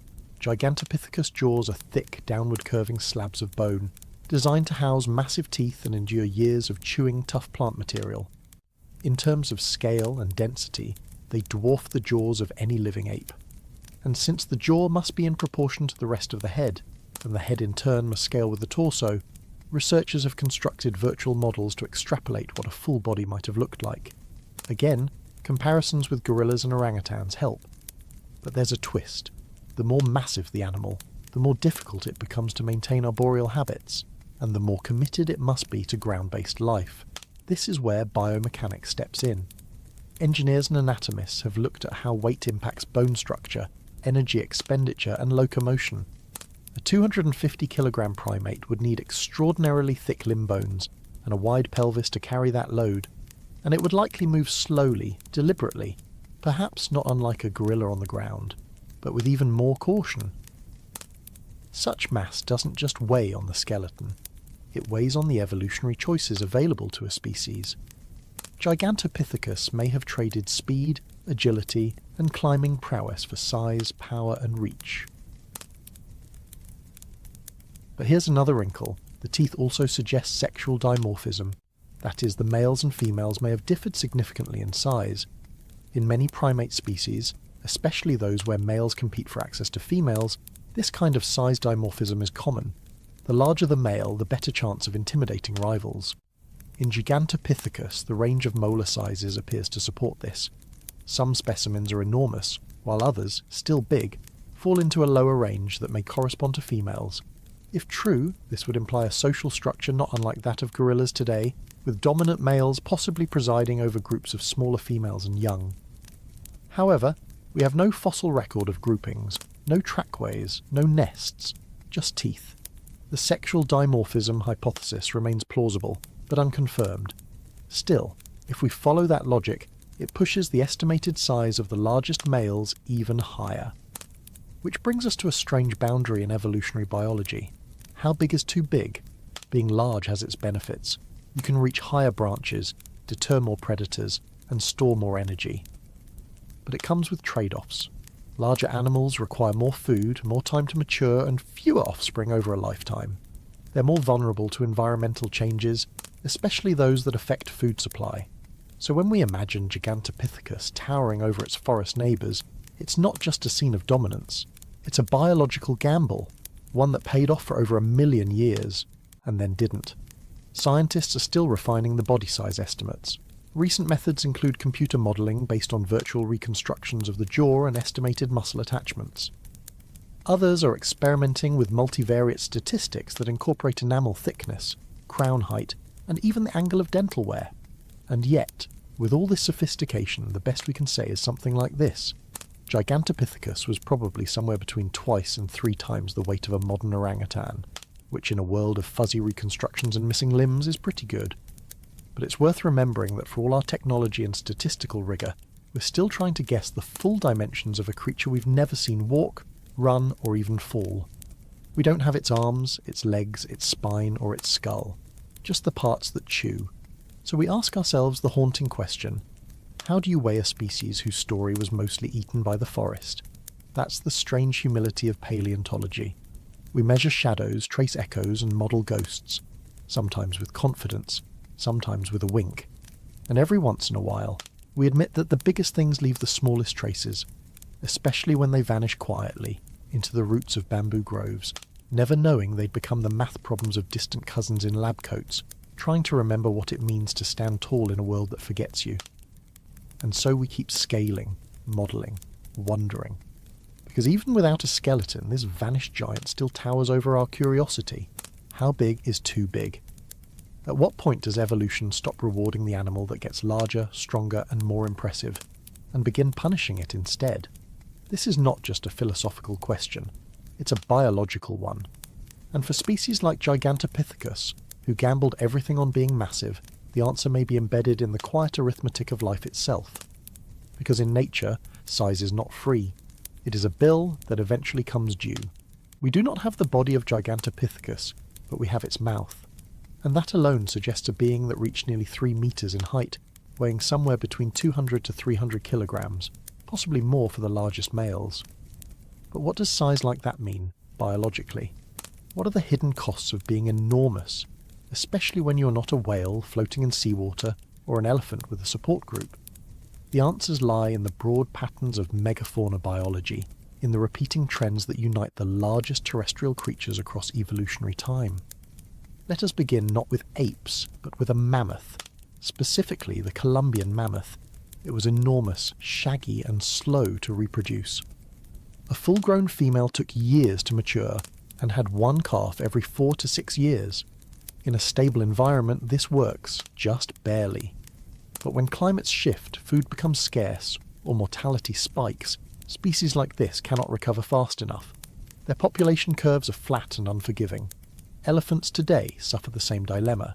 Their reproductive rate is low, their gestation long, and their social structure tightly interwoven with the survival of calves.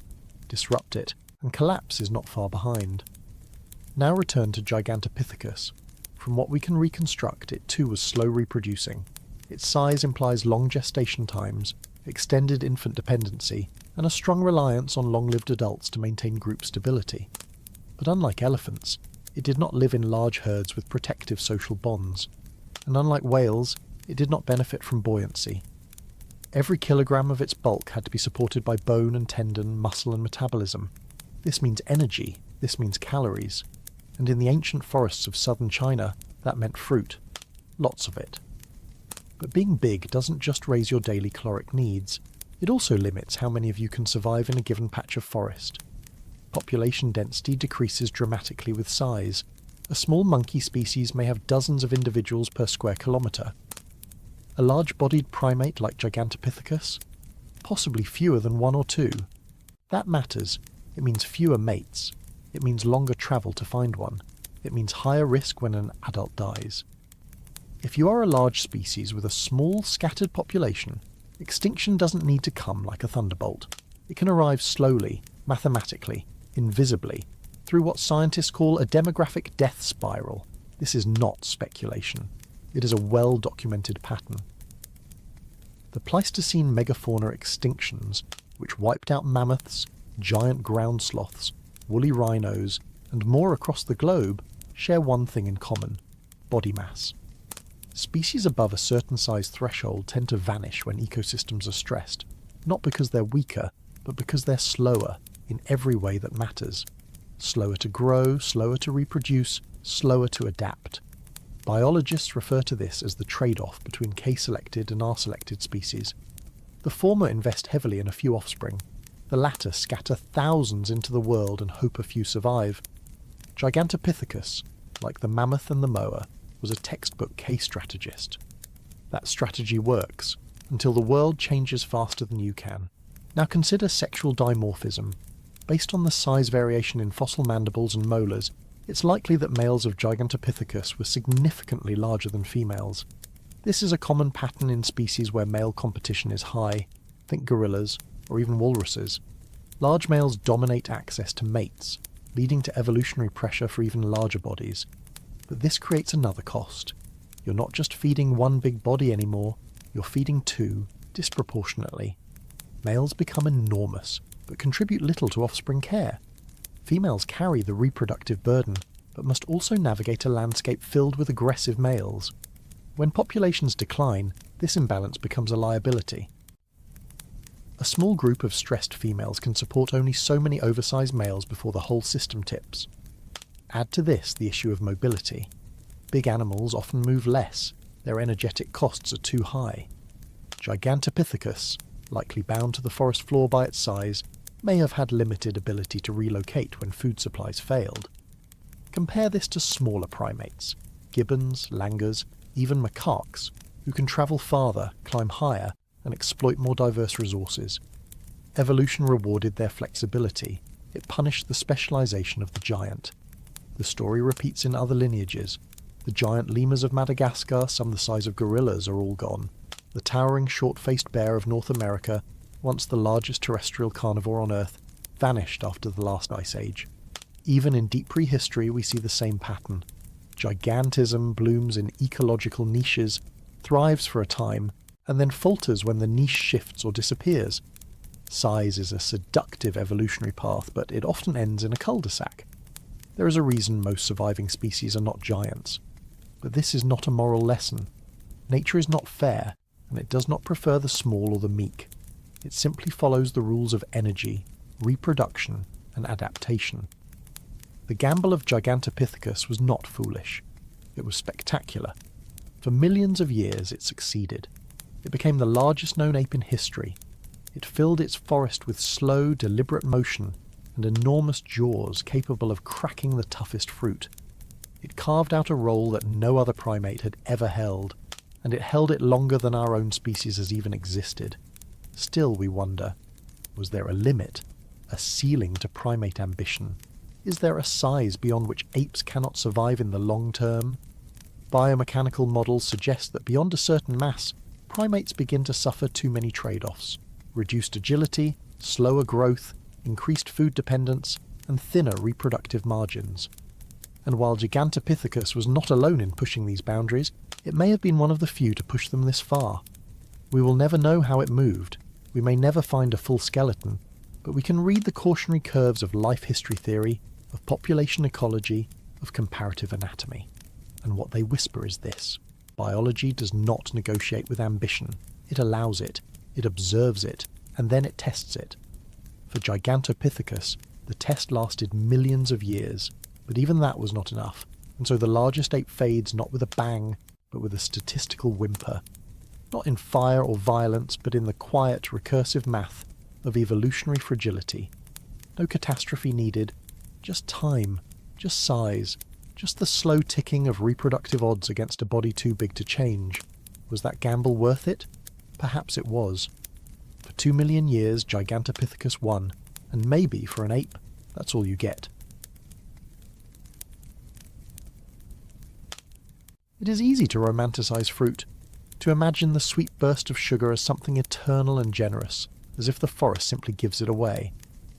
But fruit is a seasonal gamble, and for an animal as large as Gigantopithecus, this sugary prize may have been less of a treat and more of a ticking clock. Because when you live your life on fruit and you're the size of a small car, you are at the mercy of the trees, and the trees do not care if you are hungry. For a long time, it was assumed that Gigantopithecus ate just about anything. How could it not? With a mass well over 200 kilograms and possibly pushing toward 300 in some males, it must have required massive quantities of calories each day. And yet the fossil record does not support a diet of desperate omnivory. What it shows instead, quietly but persistently, is preference. A stubborn, evolutionary commitment to sweetness. This idea began with the teeth. Fossilized molars of Gigantopithecus blacki are wide and flat, covered in thick enamel, built for crushing rather than tearing. And for decades, the prevailing assumption was that this meant a diet of fibrous plants, maybe even bamboo. That interpretation made sense, especially given the association with dense southern Chinese forests. But then came the microscopic data. Chemical signatures hiding inside enamel, locked in by ancient time and only released through modern analysis. Carbon isotope analysis revealed that Gigantopithecus was a C3 specialist. This meant it fed predominantly, perhaps exclusively, on plants that photosynthesize in shaded, humid conditions, forest plants, and more specifically it pointed to a frugivorous pattern. Toothware and phytoliths from dental calculus showed evidence of seeds, fruit fibers, and soft plant tissues. Not grass, not bark, not roots, fruit, and not just any fruit. It likely preferred ripe, seasonal, sugary fruit that bloomed during peak forest humidity. But here lies the problem. Fruit, like all good things, is limited. It appears seasonally. It requires pollinators, rainfall, temperature stability, and during lean seasons or drought years, it disappears. Most modern primates that rely on fruit have fallback foods: leaves, bark, insects. Gigantopithecus does not appear to have had such fallback strategies. It was large, slow-moving, and apparently not interested in diversification. When the fruit was abundant, it flourished. When it vanished, Gigantopithecus waited. and waiting, biologically, is expensive. Frugivory in large primates is not unique. Modern orangutans are also heavily frugivorous and experience measurable physiological stress during low fruit seasons. They lose weight. They shrink their daily ranges. Females may delay reproduction, and orangutans are half the size of Gigantopithecus. Extrapolate that fragility, and you begin to see how even a brief interruption in fruit supply could have real consequences.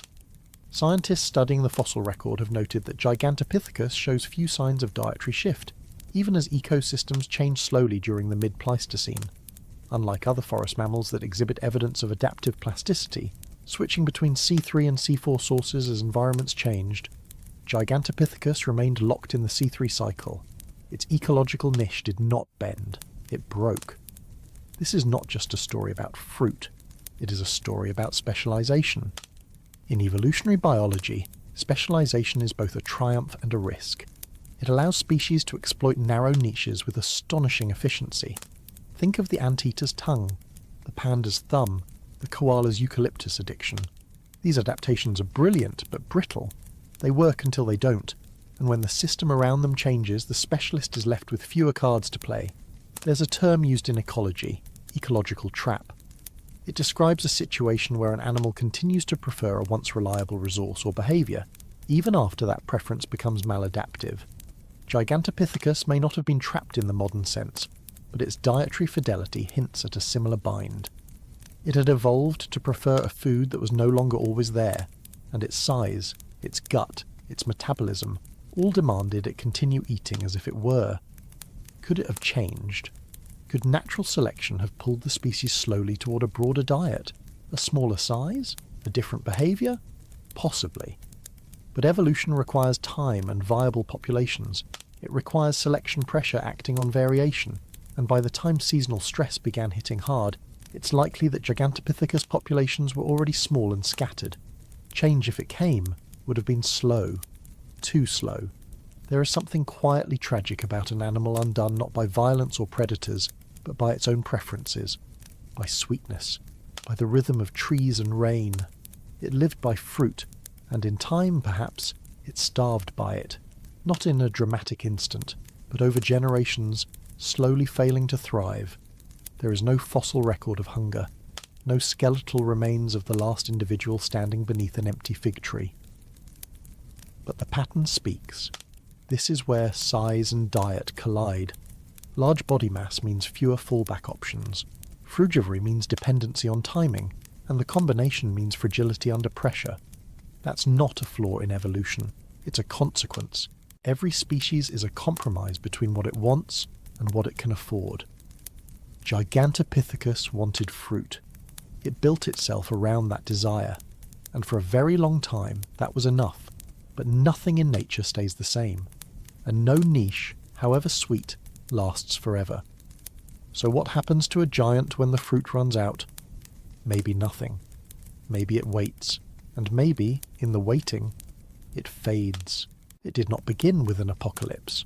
No crashing asteroid, no sudden freeze, no mammoth swept off the plains or skies blackened with ash. Instead, it began the way most extinctions do, with a shift in the rhythm, a delayed monsoon, a dry season that lasted just a little longer, a fruit tree that bore less and dropped sooner. Not every creature notices these changes, not at first, but for some, the ones tethered most tightly to the forest's calendar, the ones who cannot roam far or fast, the ones whose hunger was calibrated to the sweetness of a particular season. The forest's hesitation is felt as something deeper than weather. It feels like betrayal, and it begins quietly to unmake them. Around 400,000 years ago, southern Asia entered a new and volatile phase. Earth had long been lurching through glacial cycles, epochs of cooling and warming driven by shifts in orbital patterns, solar radiation, and the breathing of carbon between sky and ocean. But now the amplitude of these swings began to increase. Glacial periods grew longer and colder. Interglacials became more brief and erratic, and at the edge of the tropics, where the forest was never as deep or stable as the equator's green heart, the margins began to flicker. The region we now call southern China, a once lush mosaic of subtropical forests, bamboo groves and wet river valleys, began to dry, not in one season, not in 1,000 years, but in pulses, each wave of cold from the north weakening the hold of the canopy. Climate records drawn from speleothems, mineral layers formed in caves, showed significant variation in monsoon intensity, especially between 400,000 and 250,000 years ago. These cave minerals captured the isotopic breath of ancient rain, and they told a story of a water retreating. As glaciation advanced in the north, the southern monsoons faltered, pulling moisture away from the interior. Where forests had once stood, grasslands began to creep, and where fruit had once dropped from thick boughs, now there was scrub, thorns, and silence. The paleoecological record in the region reflects this transformation. Pollen samples retrieved from sediment cores show a decline in arboreal species and a rise in grass taxa during these periods. Faunal assemblages begin to shift as well, with forest-dwelling browsers declining and mixed-feeding grazers becoming more common. This was not a single collapse, but a reorganisation, a long reshuffling of the ecological deck. Some animals moved, some adapted, others hesitated. Gigantopithecus blacki, the great reclining shadow of this landscape, had no fossilised footprints to leave. But its absence, over time, becomes a kind of presence. The sediment layers in caves that once held molars the size of small fists begin to show fewer and fewer signs of the giant ape. There is no sudden disappearance, no fossil cliff, only a tapering, a thinning in the geological record. From the earliest thick bands of fruit-rich forest, where its enamel preserved the isotopic memory of mangoes and figs, to the leaner times when the teeth show signs of wear and stress, the trail grows faint, and then it goes quiet. It is difficult to say how far Gigantopithecus could roam. Based on scaling models, its likely mass, upwards of 200 kilograms or more, suggests limited terrestrial mobility. Unlike smaller primates that could range widely in search of fallback foods, or even climb to seasonal fruit patches, this ape was anchored by its own enormity. A specialisation, once its strength, became a tether. The fruit-rich patches that remained became fewer and farther between, and the odds of a solitary or even small-banded giant ape crossing dry corridors to reach new oases diminished with every 1,000-year cooling phase. In evolutionary terms, this is not failure, it is constraint. The same size that allowed Gigantopithecus to monopolise its niche, to browse vast amounts of soft vegetation, intimidate smaller competitors, perhaps even reshape the forest around it through its foraging patterns, also limited its options. Specialisation in stable environments often works until the stability fades, and during the Middle Pleistocene, stability was in short supply. Modern reconstructions based on climate proxies, oxygen isotopes, speleothem data, and global ice volume estimates paint a portrait of increasing variability. For an animal whose biology was tuned to the abundance of the warm-wet periods, the growing unpredictability of rainfall, seasonality, and forest density was not just inconvenient, it was existential. This does not mean the forest vanished. Even today, southern China holds rich subtropical zones. But during the critical window between 400,000 and 250,000 years ago, the composition, extent, and connectivity of those forests shifted dramatically. In some regions, bamboo groves may have persisted. In others, deciduous elements may have dominated. But the dependable, year-round fruiting systems that supported the metabolic needs of a 200-kilogram frugivore likely did not. We can see similar pressures mirrored in other species. In South America, the giant ground sloths faced their own drought-driven range contractions. In Africa, elephants migrated in response to aridity pulses. But these were animals capable of walking dozens of kilometres a day, crossing rivers, navigating open plains. Gigantopithecus, from what we can infer, was not. It was forest-bound, fruit-bound, and fate-bound. There's a quiet tragedy in that. To be so large, so dominant, and yet so utterly vulnerable to something as gentle as rainfall. Not a predator, not a plague, just the slow withdrawal of cloud and canopy. In the end, perhaps that is the lesson this ape leaves behind, not one of violence or conquest, but of dependency. Of how even the greatest among us may be undone by the smallest drift in the world we thought would never change. And that raises the question, if climate alone can begin to unmake a giant, what else might it quietly unravel before we notice? The forest does not shout, it recedes. It is one thing to vanish suddenly, to go out with a bang, leave a crater or fossilise in mid-step. But what if extinction creeps in sideways? What if it feels less like a death and more like a thinning? This is what the fossil record whispers about the final age of Gigantopithecus, a species that had ruled the fruit-heavy forests of southern China for nearly 2 million years did not fall off the map in a single event. Instead, the evidence suggests a long tapering, like the last light of a match you did not know was burning down. Between roughly 295,000 and 215,000 years ago, something began to change. Not violently, not suddenly, but persistently. It is in this narrow slice of the Pleistocene that we begin to see what can only be called a fade. To understand it, we do not rely on headlines carved into stone or skeletons frozen mid-collapse. We rely on dirt, specifically cave sediment, and in that dirt we find teeth, less and less of them. A multi-year research effort, led by Chinese and Australian scientists, surveyed 22 limestone caves in the subtropical Guangxi region of southern China. 11 of these caves had previously yielded fossils of Gigantopithecus.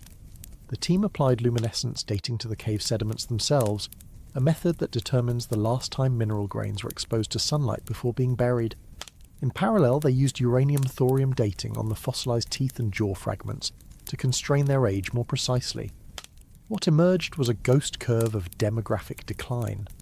Older cave layers, some dating as far back as 2 million years ago, contained dozens, sometimes hundreds, of Gigantopithecus teeth. But in the layers dating between 295,000 and 215,000 years ago, that frequency drops dramatically.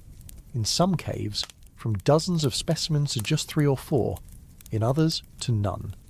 If you lined up the teeth across time, it would look like the population was breathing out and never inhaling again. This is not just about raw numbers, it is about range. Earlier in its tenure, Gigantopithecus had a broader distribution across the caste systems of southern China. But in these final millennia, the species seems to vanish from its outermost sites, retreating toward a core habitat, possibly a shrinking pocket of favourable forest. Ecological narrowing and geographic constriction are often paired in the fossil record with terminal decline, and here they are written not in bones, but in absence. Importantly, these conclusions come not from a single heroic discovery, but from the cumulative silence of dozens of carefully sifted sites. And that matters, because extinction, despite what popular imagination prefers, is rarely punctual. It does not usually arrive with a timestamp or a final fossil. More often, it behaves like entropy. Not a thing that happens, but a thing that accumulates. The drop in dental frequency is not the story of a death. It is the story of a species slowly running out of places to be. There is no evidence of a replacement predator, no signs of catastrophe or invasion, just the slow erosion of presence. And what may have made Gigantopithecus so successful for so long, its reliance on forest fruit, its sheer size, its niche stability, may also have made it unable to pivot. While the forest changed around it, it likely stayed put. While the rains shifted and dry spells lengthened, it waited for a season that never came. And so, cave by cave, layer by layer, the giant slipped out of the ecosystem. There are no burials, no final footprints, just molars in sediment scattered and silent. In its final known moments, around 215,000 years ago, Gigantopithecus had already become rare. An ecological rarity, especially in a large-bodied, low-reproducing animal, is a fragile state to balance in. You could think of these last teeth as echoes, not of roars, but of chewing, of daily habits repeated through inertia until the inertia itself ran out. A molar is not a dramatic fossil, but it is honest, and if it is the last thing a species leaves behind, then perhaps it is the most telling. Was this the end? We do not know. Perhaps smaller scattered populations persisted for longer in pockets we have not yet discovered. Perhaps a final individual lived a few decades beyond the youngest date we can measure, searching for fruit in a forest that no longer bloomed. But from what we can see, and it is not much, but it is real, the story of Gigantopithecus ends not with a fall, but with a hush. It is not a tragedy. It is a natural outcome of being large in a world that was beginning to reward smallness, and the teeth remain, patient, in caves where the air is still. waiting for us to ask what happened when giants stopped being seen. Somewhere in the shrinking forests of Southeast Asia, a shadow survived. While the greatest ape to ever live was fading into ecological silence, a smaller cousin held on. Slower, quieter, and less demanding, it was not the mightiest primate that endured the turning of the world, but the one who asked the least of it. And that species is still with us today. This is not the story of Gigantopithecus anymore. This is the story of who lived, not because they conquered, but because they compromised. Orangutans, members of the genus Pongo, are among the last surviving great apes in Asia. Their lineage traces back at least to the Middle Pleistocene, and possibly far earlier. Their evolutionary resilience is not flashy. It is not dramatic. It is quiet and slow, and largely built on a single strategic truth: eat less, move less, want less. Compared to their massive cousins like Gigantopithecus, orangutans run on ecological frugality. They require fewer calories, grow more slowly, and space their offspring at some of the longest intervals of any mammal on Earth. In a world where abundance comes and goes, this kind of biological patience can mean the difference between survival and disappearance. One of the key physiological traits that may have contributed to the orangutan's endurance is their remarkably slow metabolism. In a groundbreaking 2010 study published in the journal Proceedings of the National Academy of Sciences, researchers compared energy expenditure across apes and found that orangutans use far fewer calories per day than expected for their body size. This metabolic thrift is likely an adaptation to environments where fruit is patchy and unpredictable, whereas Gigantopithecus blacki seems to have been a dedicated frugivore unable to adapt. When fruit availability declined, orangutans evolved to accept scarcity, sometimes subsisting on bark, leaves, and even decaying wood when necessary. Their skeletal structure also suggests an evolutionary commitment to the canopy. Orangutans are highly arboreal, meaning they spend most of their lives in the trees. Their long arms, curved fingers, and flexible joints are not just adaptations for climbing. They are adaptations for refuge. The trees are where the fruit lives, but they are also where predators are least likely to follow. During times of environmental instability, when the forest fragmented and ground-level resources dwindled, orangutans could rise into the canopy and wait things out. Gigantopithecus, likely too large to climb safely or efficiently, had no such option. The fossil record offers sparse but consistent clues. Pleistocene orangutan fossils have been found in sites across southern China, Vietnam, and parts of Indonesia, often overlapping, but never identical to Gigantopithecus ranges. This suggests that while the two species may have shared similar forest environments for hundreds of thousands of years, they occupied slightly different ecological niches. Orangutans may have taken to the higher branches while their larger relatives foraged closer to the forest floor. In evolutionary terms, this separation might have been the edge that allowed one species to persist while the other vanished. But it's not just physiology that matters in times of change. Reproductive strategy plays a decisive role. Orangutans reproduce slowly, but steadily. A female may only have one offspring every 6 to 8 years, but she invests heavily in each one.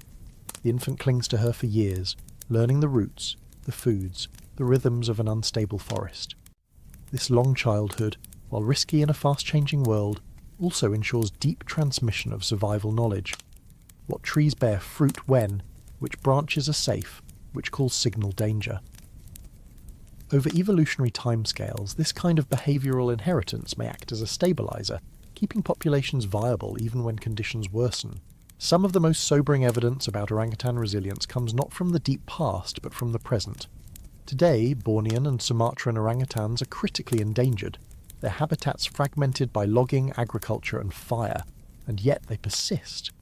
In places with almost no fruit left, orangutans have been documented modifying their diet, moving less, sleeping more, even delaying reproduction. These are not victories, they are survival mechanisms. But they remind us that the story of survival is rarely about strength or speed. It is about staying just under the threshold of collapse. There is also something deeply humbling in the comparison. Gigantopithecus was large, specialised, and perhaps ecologically dominant for a time. Orangutans were smaller, more reserved, more ecologically cautious. One lineage is gone. The other, though struggling, still shares our planet. And in a strange evolutionary twist, orangutans are now the closest living relatives we have to that vanished giant. Every time you look into the amber eyes of an orangutan, you're not seeing a leftover. You're seeing a survivor, the one who bent when the forest changed, the one who endured by needing less, not by having more. It raises a quiet question that biology cannot answer definitively, but only observe again and again. In the long run, does nature favour the adaptable over the ambitious? When the climate shifts and the food thins and the map shrinks, which lives last? Those who strive to dominate, or those who simply adjust? Gigantopithecus blacki left no bones below the neck. No trace of his walk, his breath, or his stance remains. But the orangutan, curled in the crook of a tree branch, watching quietly, still whispers the shape of a forest past. Not in size, not in volume, but in endurance. And that, in the end, may be the greater evolutionary feat. What if our ancestors once walked beneath a 10-foot ape? It sounds like the beginning of a myth or a mistake, but that question has hovered at the edge of paleoanthropology for decades now, suspended in the strange, silent gap between two very different species whose bones occasionally turn up in the same deep soil. On one side, Homo erectus, the wanderer, not quite us, but close enough to claim kinship, with stone tools and long legs and a stubborn evolutionary staying power. On the other, Gigantopithecus blacki, not quite an ape in the ordinary sense, and certainly not one that fit in the trees. And yet there they are, scattered in time and space across southern China and mainland Southeast Asia, in a world now mostly swallowed by forest, flood and time. We have never found their bones side by side, no slash marks on jaws, no dramatic fossils frozen mid-battle, no perfect footprints pressed into ancient soil, like in a storybook. What we have instead are shadows, artefacts left by Erectus found in cave systems also yielding the shattered teeth of Gigantopithecus.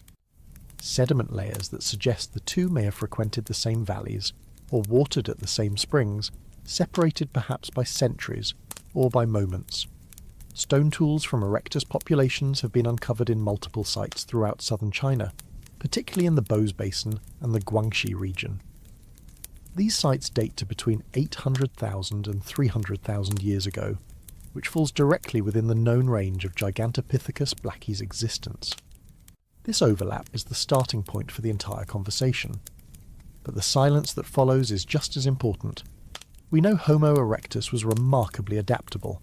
From Indonesia to Georgia, this hominin species spread across continents and climates with astonishing persistence, and evidence suggests they were capable of surviving in varied ecosystems, savannas, woodlands, and perhaps even edge-of-jungle environments. Gigantopithecus, meanwhile, was a creature of the dense forest. A frugivore dependent on the productivity of subtropical flora, it likely avoided open areas, especially those shaped by erosion and drought during the glacial pulses of the Pleistocene. But environments are rarely binary. Edge zones, mosaics of forest and open woodland, likely offered both types of habitat within kilometres of each other. And in those tangled in-betweens, encounters could have occurred. The tools themselves offer no direct answers. No Gigantopithecus bone bears the marks of butchery. No fire-blackened caves reveal bones chewed or cracked by hominin hands. Still, archaeologists have noted a number of cave systems, such as Longupo Cave in Chongqing, where stone tools appear in layers near Gigantopithecus teeth. These associations are tentative, complicated by uncertain stratigraphy and potential reworking of sediments. But their recurrence hints at a pattern, or at least a shared geography. It is possible that Homo erectus used these caves seasonally, while Gigantopithecus rarely, if ever, entered them alive, its remains deposited post-mortem by scavengers or erosion. And yet the spatial coincidence lingers. What might such an encounter have looked like?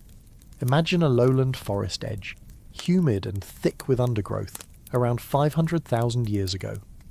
A group of Homo erectus foragers, lean and upright, nap flakes from river cobbles by the light of a smoky fire.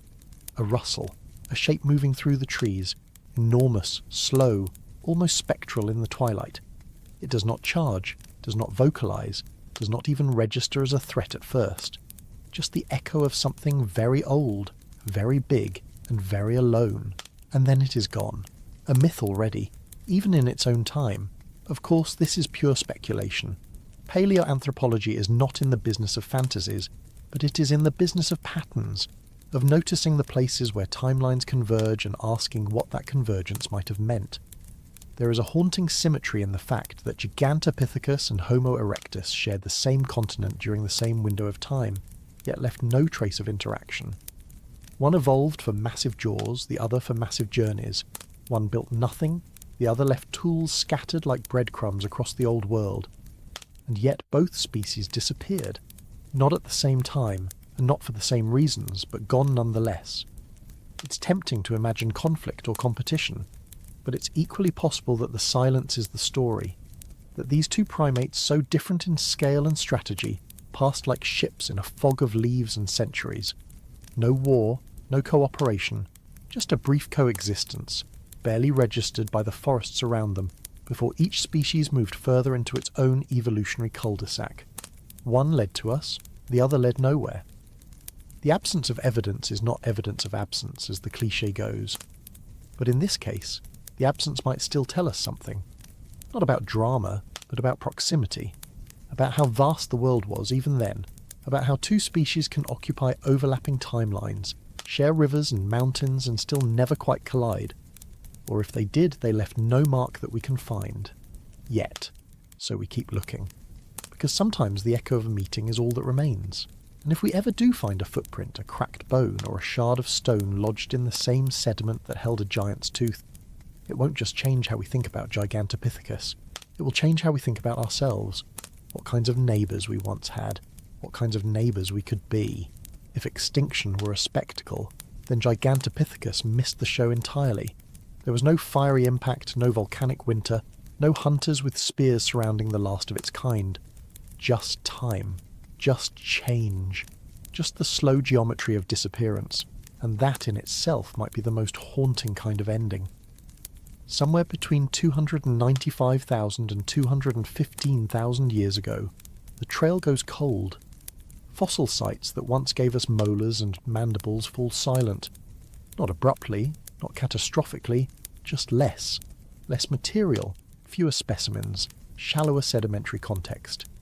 It is in this gradual thinning of the record that many scientists believe Gigantopithecus blacki quietly vanished. Not because it lost a battle, but because it lost a game of patience with the environment. We begin with the forests. For nearly 2 million years, the dense tropical ecosystems of southern China and parts of Southeast Asia offered Gigantopithecus a reliable haven, shaded, humid, and full of C3 vegetation. But glacial interglacial cycles in the mid to late Pleistocene began to fragment these habitats. With every ice advance, sea levels dropped, global water locked into glaciers, and rainfall patterns shifted. Monsoon strength faltered, and what were once thriving rainforests fractured into patchwork mosaics of woodland, dry forest, and open savanna. Satellite sediment cores and paleobotanical reconstructions from southern China suggest that between 295,000 and 250,000 years ago, a prolonged period of drying destabilized the forest systems. Bamboo populations, possibly a dietary cornerstone for Gigantopithecus, diminished. Evergreen canopies receded. With these shifts came ecological pressure that may have been manageable for generalists. But Gigantopithecus, by all evidence, was not a generalist. Chemical analyses of fossil enamel from this final period show continued reliance on C3 plants, with little incorporation of C4 signals typical of savanna-adapted species. This tells us that even as forests transitioned, Gigantopithecus did not. It clung to a vanishing menu. The absence of isotopic flexibility echoes what we saw in earlier studies of its dentition. Wide, flat molars suited for a narrow range of foods. This is the dietary trapdoor of specialization. And yet, perhaps more critical than diet was demography. Estimates based on fossil site frequency, combined with extinction modelling drawn from other megafauna like the giant sloth and woolly rhinoceros, point to low population density as a persistent vulnerability. Gigantopithecus likely required large territories to forage sufficiently, limiting how closely individuals or groups could exist. Add in a slow, reproductive cycle, potentially mirroring that of extant great apes like gorillas, and the population math becomes fragile. A small, slow-breeding population spread thinly across a shrinking habitat. That's not a recipe for resilience. It's a setup for stochastic collapse. One bad generation, one drought year, one failed fruiting season, one disease wave, and the bounce-back window closes. What we're describing isn't extinction as an event. It's extinction as drift. Of course, we don't know everything. This is not a forensic case with a single cause of death. It's a set of correlated failures. Paleoecologists and extinction modelers now favour multifactorial explanations for most late Pleistocene disappearances. Climate shift, dietary inflexibility, demographic collapse, reproductive lag, the cascade effect. With Gigantopithecus, that cascade simply started early, long before the waves of human-driven extinction arrived elsewhere. What we also don't see are signs of migration. Unlike Homo erectus, which radiated widely in response to ecological stress, or even the ancestors of modern elephants who tracked shifting grasslands, Gigantopithecus appears to have stayed rooted, not because it was loyal to place, but because it was too large, too slow, and too specialised to move with the changing map. In paleontological terms, it becomes a ghost, not a flash in the record, but a fading presence, not hunted to death, not struck by a bolt from the heavens, just gradually out of sync with a world that no longer made room for it. So what finally broke the giant? Maybe nothing. Maybe just time. Maybe the quiet arithmetic of not enough food, not enough mates, not enough range. Maybe a creature can be bold and magnificent, and entirely unsuited for a world that won't stop shifting. And maybe that is the real extinction story. Not the fall of the mighty, but the silent attrition of those too big to bend. Sit down for a moment. Maybe it's late. Maybe the air is quiet around you, and the world has gone still enough to let the older stories rise. Let's say you're sitting by a fire, not for warmth, but for the kind of ancient focus that a flickering light gives to a thinking mind. There's no roar of city traffic here, no timeline, just you, the dark, and a question that's been burning quietly since the first fossil tooth was held in a human hand. How do you know a creature? From just its teeth?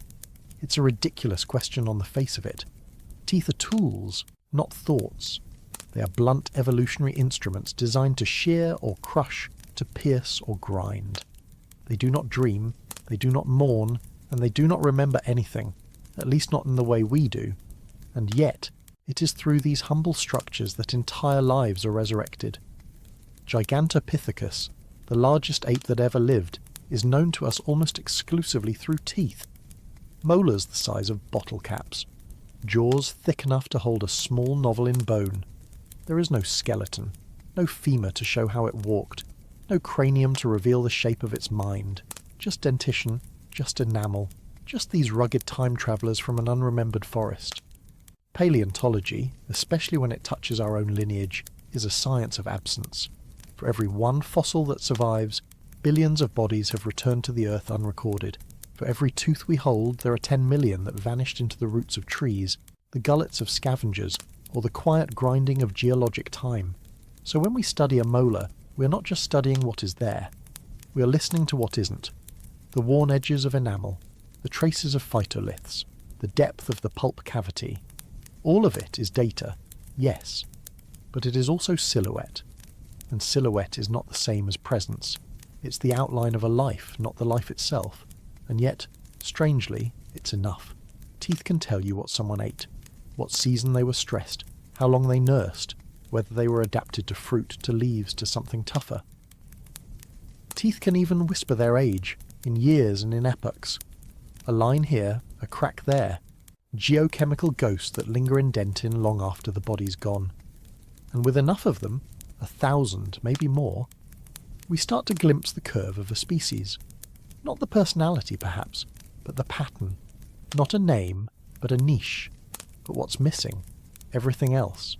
We don't know how Gigantopithecus groomed each other, whether they fought, whether they formed families, whether the young clung to the adults in a way that echoed our own first primate memories. We don't know the colour of their eyes, the texture of their fur, the sounds they made when they were content. No fossil tells us the shape of longing. No isotope analysis reconstructs what it felt like to be alone in the forest. The scientific method is powerful, but it is also blunt. It tests what can be tested. And the rest is what we sit quietly with. There is humility in this, the kind that every scientist learns if they stay long enough with the bones, that for all our reconstructions, all our comparative models, all our careful citations and dental microware tables, we are still speculating about shadows. Enlightened shadows, yes, but shadows nonetheless. And yet the shadow matters. In it we remember that science is not about omniscience. It is about narrowing the gap between not knowing and almost knowing, and that difference, however slight, is where knowledge lives. So maybe we shouldn't ask what a fossil proves. Maybe we should ask what it invites. A single tooth can't tell you someone's soul, but it can remind you that there was a soul-shaped thing walking through the forests of southern China 200,000 years ago, that it was large and likely slow, that it searched for fruit, that it endured cold spells and monsoon droughts, that its young were born and raised and sometimes lost, that it had no idea what a paleontologist was, or a documentary, or a human future. To hold a tooth is to touch the edge of memory, not your memory, but Earth's. A memory without language, a memory carried in calcium and isotope and silence. It is humbling, always. But it is also enough, because from this tooth, this one beautiful remnant, we are reminded that something vast once breathed, once chewed, once lived. And that in the great library of life, even a fragment counts as a page. So if you're listening now, somewhere between waking and sleep, and you find yourself wondering whether you can really know someone from just their molars, the answer is no. But it is also yes, because to care about their molars at all means you've already started to see them. And that, for a vanished ape, might be enough of a resurrection. There is something strange about a fossil tooth sold as medicine. Stranger still when that tooth ends up in a museum drawer, and decades later inspires a monster. This is the quiet afterlife of Gigantopithecus, not as a species of ape, but as a species of story. Somewhere between paleontology and folklore, between the molar and the myth, the lines blur. We begin not in the Miocene, but in the mountains of southern China, where the bones of dragons were ground into powder, not catalogued. Long before Gigantopithecus was named, its remains were already in circulation, traded as cure-alls, aphrodisiacs, talismans. They were called longue or dragon bones, and in some markets they still are. It's an ancient practice, older than the idea of extinction itself. The bones of unknown beasts were simply the remains of dragons, and that was the end of the story. There was no need for radiometric dating, or CT scans, or enamel analysis. The past was explained with teeth, the bigger the better. When Ralph von Koenigswald purchased a strange molar in a Hong Kong apothecary in the year 1935, he wasn't just buying a fossil. He was, in a sense, interrupting a folk tale. This one tooth, larger than any known great ape, pulled the creature out of myth and into science. But the myth never really left. In fact, the myth mutated. In the years since Gigantopithecus entered the scientific record, it has also entered a much wilder, much more durable ecosystem, the human imagination. There are people today who still believe this giant ape walks among us. Only now it has a different name. Sometimes it's Bigfoot, sometimes it's Yeren, sometimes it's Yeti. But the pattern is familiar. Something huge, something bipedal, something hiding in the deep woods. We don't need much evidence, just a blurry photo, a strange footprint, or the whisper of an ancient name. The Yeren, in particular, has a strange overlap with Gigantopithecus. In Chinese folklore, the Yeren is a shaggy human-like ape said to dwell in the remote forests of Hubei and Sichuan. Some cryptozoologists, and yes, that is a field that tries to be taken seriously, have proposed that Gigantopithecus might still survive in these regions, that it somehow evaded extinction, that it adapted, unseen. There is, of course, no physical evidence for this, but that hasn't stopped the speculation. In the West, Bigfoot plays a similar role, a modern myth wearing an evolutionary mask. To some, the size of Gigantopithecus makes it the perfect candidate. Who else could leave a 17-inch footprint in the snow? Who else could disappear into the trees and never be seen again? And so the logic circles back. If we found its teeth once, maybe the rest of it is out there too, just better at hiding. Science, to its credit, doesn't take the bait. There is no fossil record of Gigantopithecus in North America, no primate bones in Pleistocene Alaska, no reason to think a giant ape ever crossed the Bering Land Bridge. But folklore doesn't need stratigraphy. All it needs is a shape in the dark, And in that darkness, Gigantopithecus has become something else. Not a genus, but a symbol. Of what we used to fear, of what we still want to believe, of something bigger than us, and older, watching from the trees. Even in museums this mythic energy lingers. Gigantopithecus reconstructions are rare, because there are no postcranial bones to work with. But that hasn't stopped artists and curators from imagining. Some depict it like a scaled-up gorilla, hunched and brooding. Others stretch it taller, walking like a Sasquatch, gaze just above human height. These images aren't lies, they're educated guesses, stitched together from molars and maxillae, from guesses about mass and muscle. But they carry a weight beyond science. They tell us something about ourselves, that we are still haunted by giants, that even with all our tools we sometimes reach for a story. And maybe that's not a failure. Maybe it's part of being human. The fossil record will always be incomplete. There will always be gaps we can't fill with data. In those gaps, mythology grows. The question is how we manage that growth, whether we treat it like an invasive species or a native flowering of the mind. The myth of the ape man is not an enemy of science. It is a reminder of its limits. We can date a tooth. We can model its chewing force. But we can't stop people from wondering what it looked like in the mist, or whether it's still out there. So Gigantopithecus lives on, not in the fossil beds of Guangxi, but in the grainy footage from trail cams in bedtime stories around campfires, in the chalky molar passed down as a dragon's gift. Maybe that's the closest thing we have to immortality. Not just to be remembered, but to be misremembered, to become a legend. And if you listen, somewhere deep in the story you might hear the echo of a jawbone, or the quiet crunch of a porcupine still chewing through the evidence, and so the myth and the molar remain. One is hard enamel, the other soft imagination. But both are artifacts, both are human. Both are what we're left with when the ape is gone and the forest is silent, and we're still trying to figure out what it meant. We have no bones, no footprints, no fur, not even a single photo etched in cave soot. All we have are teeth the size of espresso cups, and a few fragmented jawbones that held them. But from these fragments, a creature emerges, towering, quiet, herbivorous, and gone. Gigantopithecus blacki, the largest ape known to science, is not just a story of paleontology, it is a mirror, one that reflects something unsettling about the price of being exceptional. It is easy to imagine that evolutionary success is a straight path upward, that size, strength, dominance, and expansion are the markers of a species that has figured it out. But in the fossil record, the real winners are often the small, the adaptable, the inconspicuous.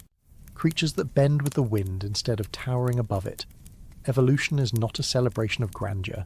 It is a ledger. And when the numbers do not add up, when a creature eats too much, grows too slow, needs too much shade or too many calories to get through the dry season, the tally eventually goes red. Gigantopithecus may have reached the peak of what an ape could be, but it did so with a fragile architecture, heavy bones and limited movement, seasonal stress from fruit dependency, a slow, reproductive rate, a reliance on forests that would not always be there. Each of these traits was survivable on its own. But together, they formed a biological wager that simply did not pay out, and nature, patient and unsentimental, allowed the giant to vanish one tooth at a time. There is something beautifully unfair about extinction. It does not happen only to the weak. Often it comes for the specialized, the perfected, the rare. The things that had carved out a niche so fine-tuned it could not tolerate the slightest variation. In that sense, Gigantopithecus was not outcompeted or hunted or outsmarted. It was simply unsuited for what came next. And yet, despite how little we have, no femurs, no ribs, no skulls, we remember him. Because something in us recognizes the shape of loss. We see the forest fall around a body we never touched. We trace the enamel ridges of a jaw we never heard breathe, and we recognize that even among the family of apes, being big is no guarantee of permanence. Perhaps the story of Gigantopithecus is not about what evolution can build, but what it chooses to keep. We are still here. Orangutans are still here. The small-bodied, slow-metabolizing, tree-clinging relatives of the vanished giant made it through, not because they were better, but because they were quieter. So what remains is a kind of whispered lesson, one you might hear as you lie in bed, listening to the hum of your own breath.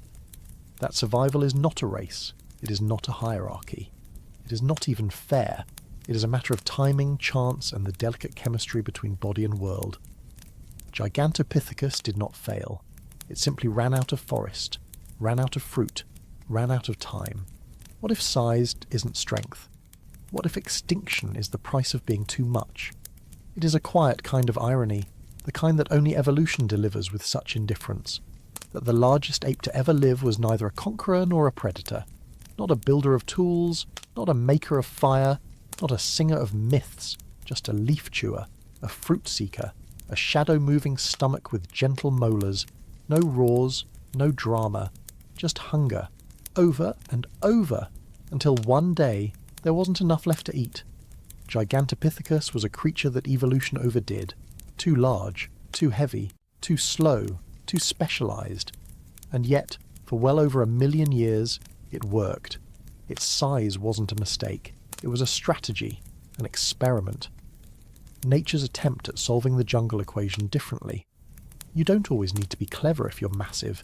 You don't always need to run when you can simply reach higher.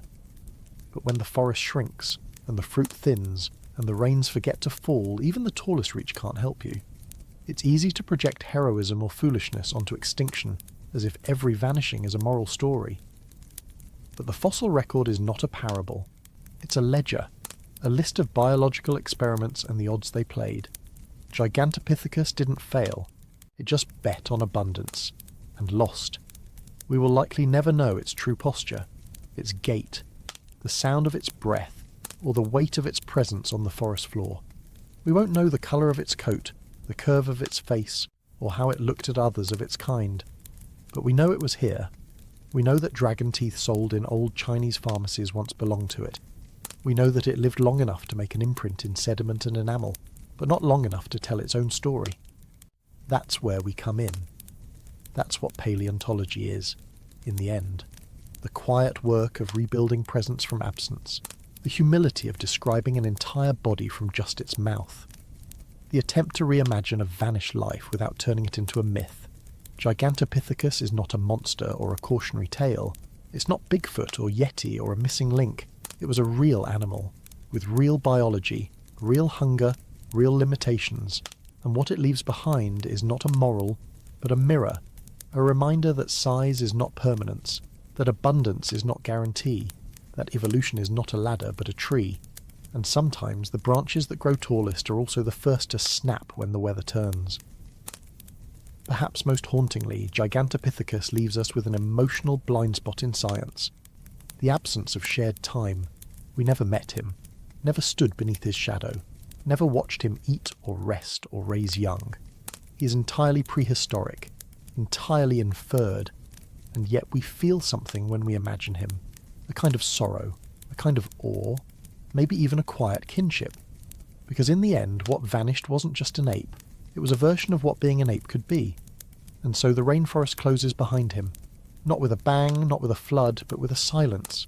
A season without fruit. A tree that no longer bears. A footprint that rains slowly erase. All of this from teeth. And so now we sit, thousands of centuries later, puzzling over molars and fragments, spinning tales from enamel and isotope. We will likely never know everything, and maybe that's all right. Because even the act of trying, of gathering what we can from what remains, is its own kind of reverence.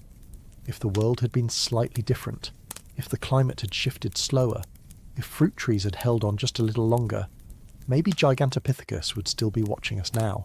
Not from myth, not from stories, but from some quiet branch above, wondering what happened to all the tiny, noisy apes who came after him. Thank you, fellow sapiens, for wandering this timeline with me, for drifting into deep time, for slowing down and remembering.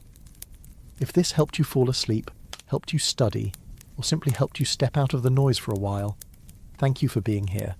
If you think more people should know this story, you know what to do. Like, subscribe, share it with the sapiens in your life, and tell me, are you listening before bed, while working, or somewhere in the world I can only imagine? And as always, stay curious, stay calm. I'll see you in the next story.